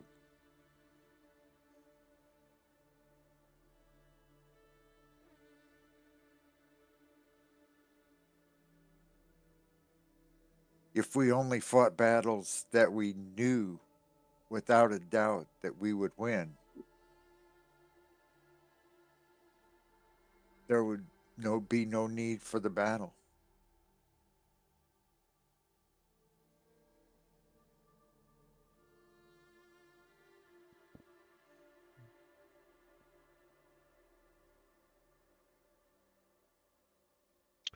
They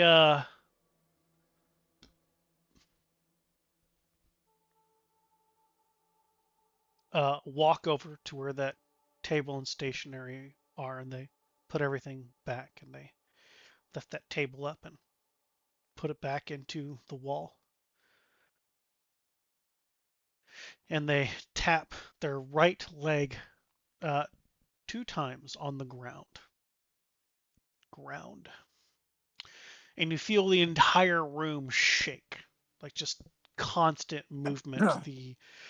The floor and the walls and even the roof, everything just twists and moves and bends. And then you see in the center of the room, just below the chandelier, a hole open as these tendril-like roots come out, and they seem to be heaving and pulling, and there is the alchemist stone.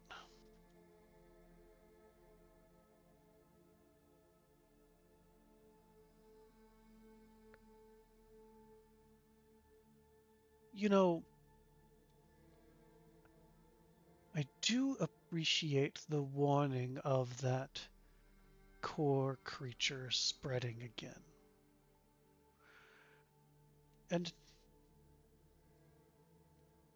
good deeds should be rewarded, not punished. And I have been entertained this day. And it seems you all have been truthful. So I will send you all back. Even the kitten. To a time and place, as long as it's not in the past, of your collective choosing. And thereby holding up my end of the deal. But a word of caution, since you all seem to be, for your own reasons, willing to fight against seemingly impossible odds.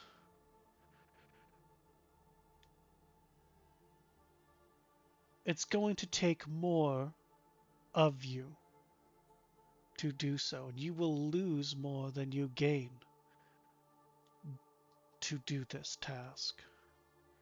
And if you only see each other as tools or unknown quantities, you will fail.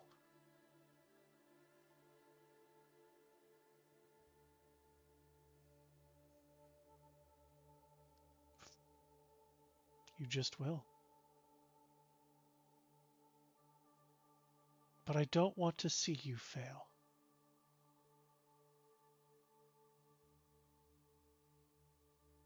So if you would like, and only if you would like, I can bestow upon you my boon. It has no shape or form or any particular things about it. Like the Feywild in of itself, it is wild and chaotic, and will show itself in random ways. Most of the time helpful. But like this. chaos, it sometimes won't be. It's Like up me. to you if you want it. Yes. Yes.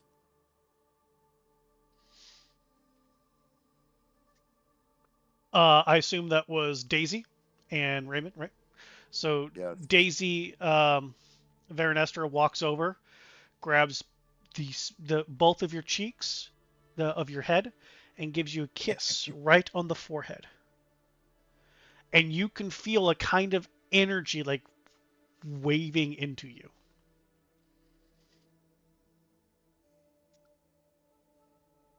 And then they walk over to Raymond, and you're gonna need to bend down a little. You're a bit taller than I am. Okay. Do you So bend he down? dropped to one knee. Oh, bam. Bent the knee, grabs either side of your head, gives you a kiss right on the forehead. And again, you feel an energy.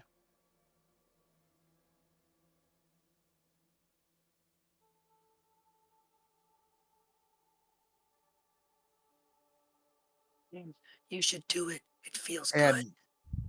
And he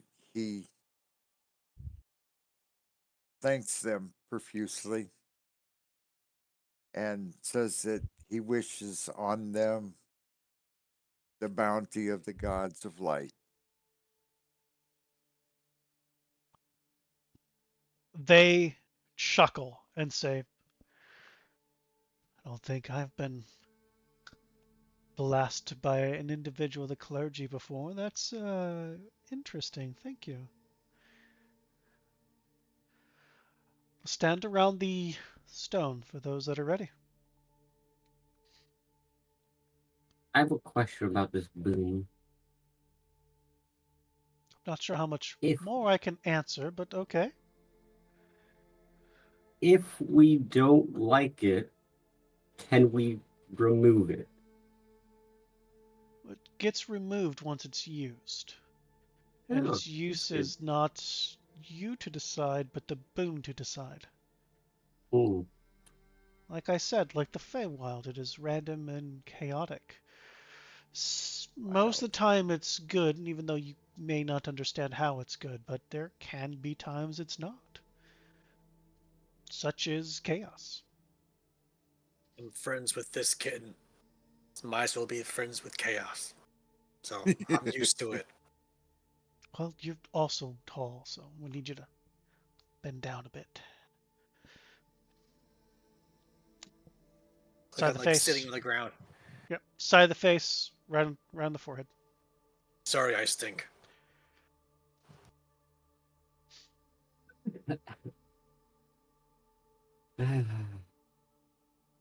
I feel like I'm gonna regret this, but fuck it.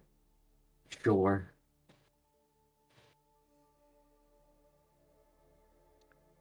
Um. Do. Yep, you're a tall bitch too. Yeah. So you're gonna have to kneel down. Mm-hmm. Kiss on the forehead. Feel a wave of energy. It's warm. And they reach into, in the vest that they're wearing, they reach to an inner pocket, and they pull out a tuning fork, and they hand it over to you. Well, you just made my doubts of regret go away. Thank you for this one. And this one is not the one-way one. Ooh, that's good to know.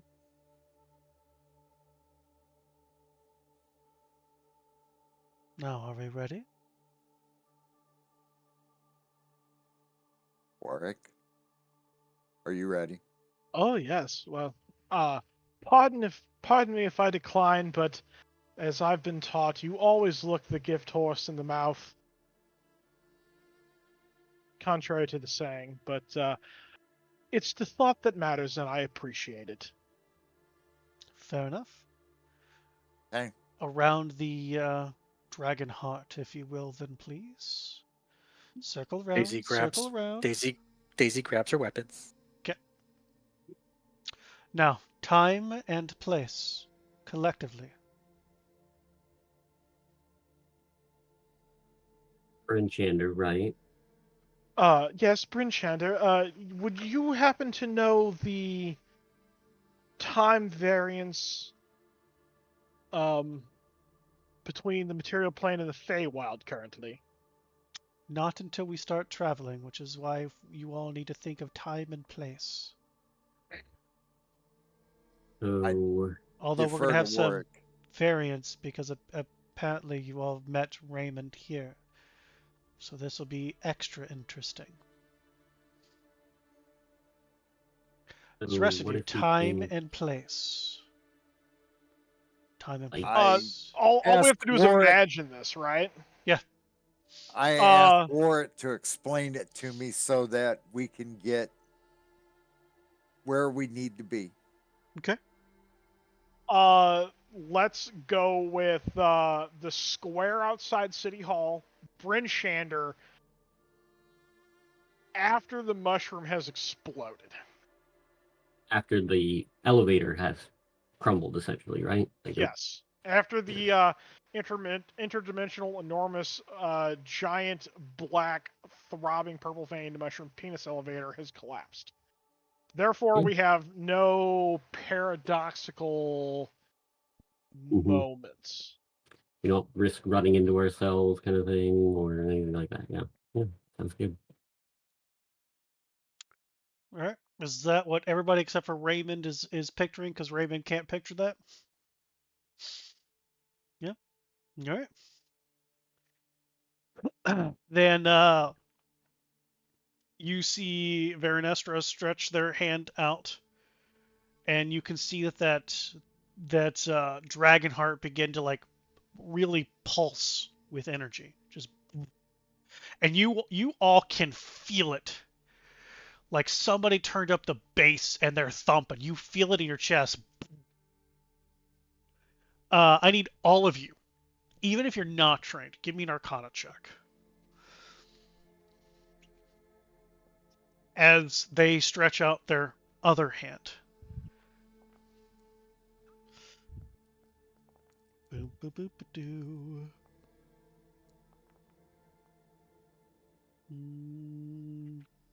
Monsignor, yes. Warwick, yes. Elduin, yes. Grimold, yes.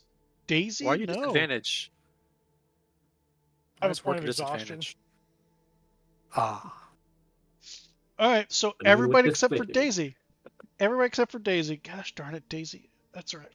Daisy understands this is big, bad, no good. The rest of you, especially Warwick 100%. But the rest of you understand, like, this thing, if used by any of you, would have destroyed you. None of you could have handled the amount of power this thing puts out. Just by the waves that are coming off of this thing, you instantly know you would have been dust in the wind, consumed. It's too big, too powerful. But as they stretch their other hand out, the room around you begins to twist, bend, and warp. As they go, all right now, you can see sweat coming down their face. And as they're sweating, you can kind of see, instead of flat skin, it's almost like a scale pattern about their face. Bryn Shander, right? Square outside of City Hall. Keep it in mind. Keep it in mind. Daisy, quit thinking about chasing things. Focus. All right. I need everybody to give me intelligence ability checks. Oh no. Warwick, do it with advantage to negate the disadvantage.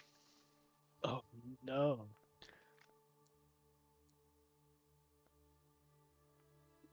Man, 2 19s. But mine's Um, shit, so 3 19s. I'm re-rolling mine. I'm going to use a lucky point. All right. Uh, 19, 20, 21, 24. Features. I know I have a lucky point. Or I have.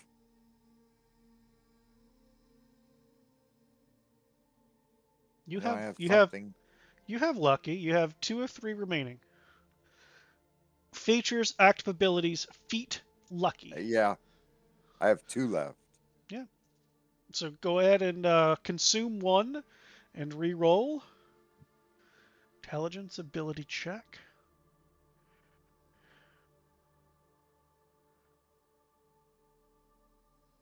Intelligence. Ability check. Normal. Ooh. Can I do that one more time? Sure can. I have another one. Burn that last lucky. hey, we're doing it again. Feeling it. Here comes the one. Here it comes. Feeling it. I don't want to have a 1. Who's gonna give him the It's either DM going to be inspiration agony or now? ecstasy. It's either going to be high or it's going to be low. Or I guess it could be very average. But, high or low. I mean, a 10 would still be better than that 7, so. Be a 1 All right. or a 20. Intelligence ability check. Roll it. Can I add? Let me see. Oh, come on. I know I got guides. You cannot use guidance for this. I cannot. You cannot. You are in the middle of picturing, trying to do your best by description. You would have had to cast that beforehand. Warwick's guidance is a little different, just by okay. flavor of the character and some of the things he has. Damn. Still a 2. Well, for burning all your lucky points, there's a DM inspiration. 4th time's a try. You want to burn that inspiration right now? Yes. Reroll.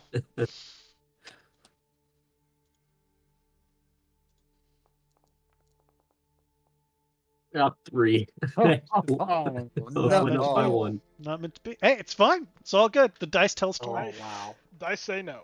Dice, I mean, 30 rolls there. The dice have said no. However, collectively as a group, this is still a success. So as the world around you seems like turn and twist, there is a loud pop, and you all find yourself in Bryn Shander, in the square, in front of City Hall. And as you look up in the northeastern direction, you see this giant purple blackened mushroom elevator thing crumbling down. And bits of it just bending in on itself. Not the explosion you guys were expecting, but more of a twisting inward before it's just gone. And it is eerily quiet.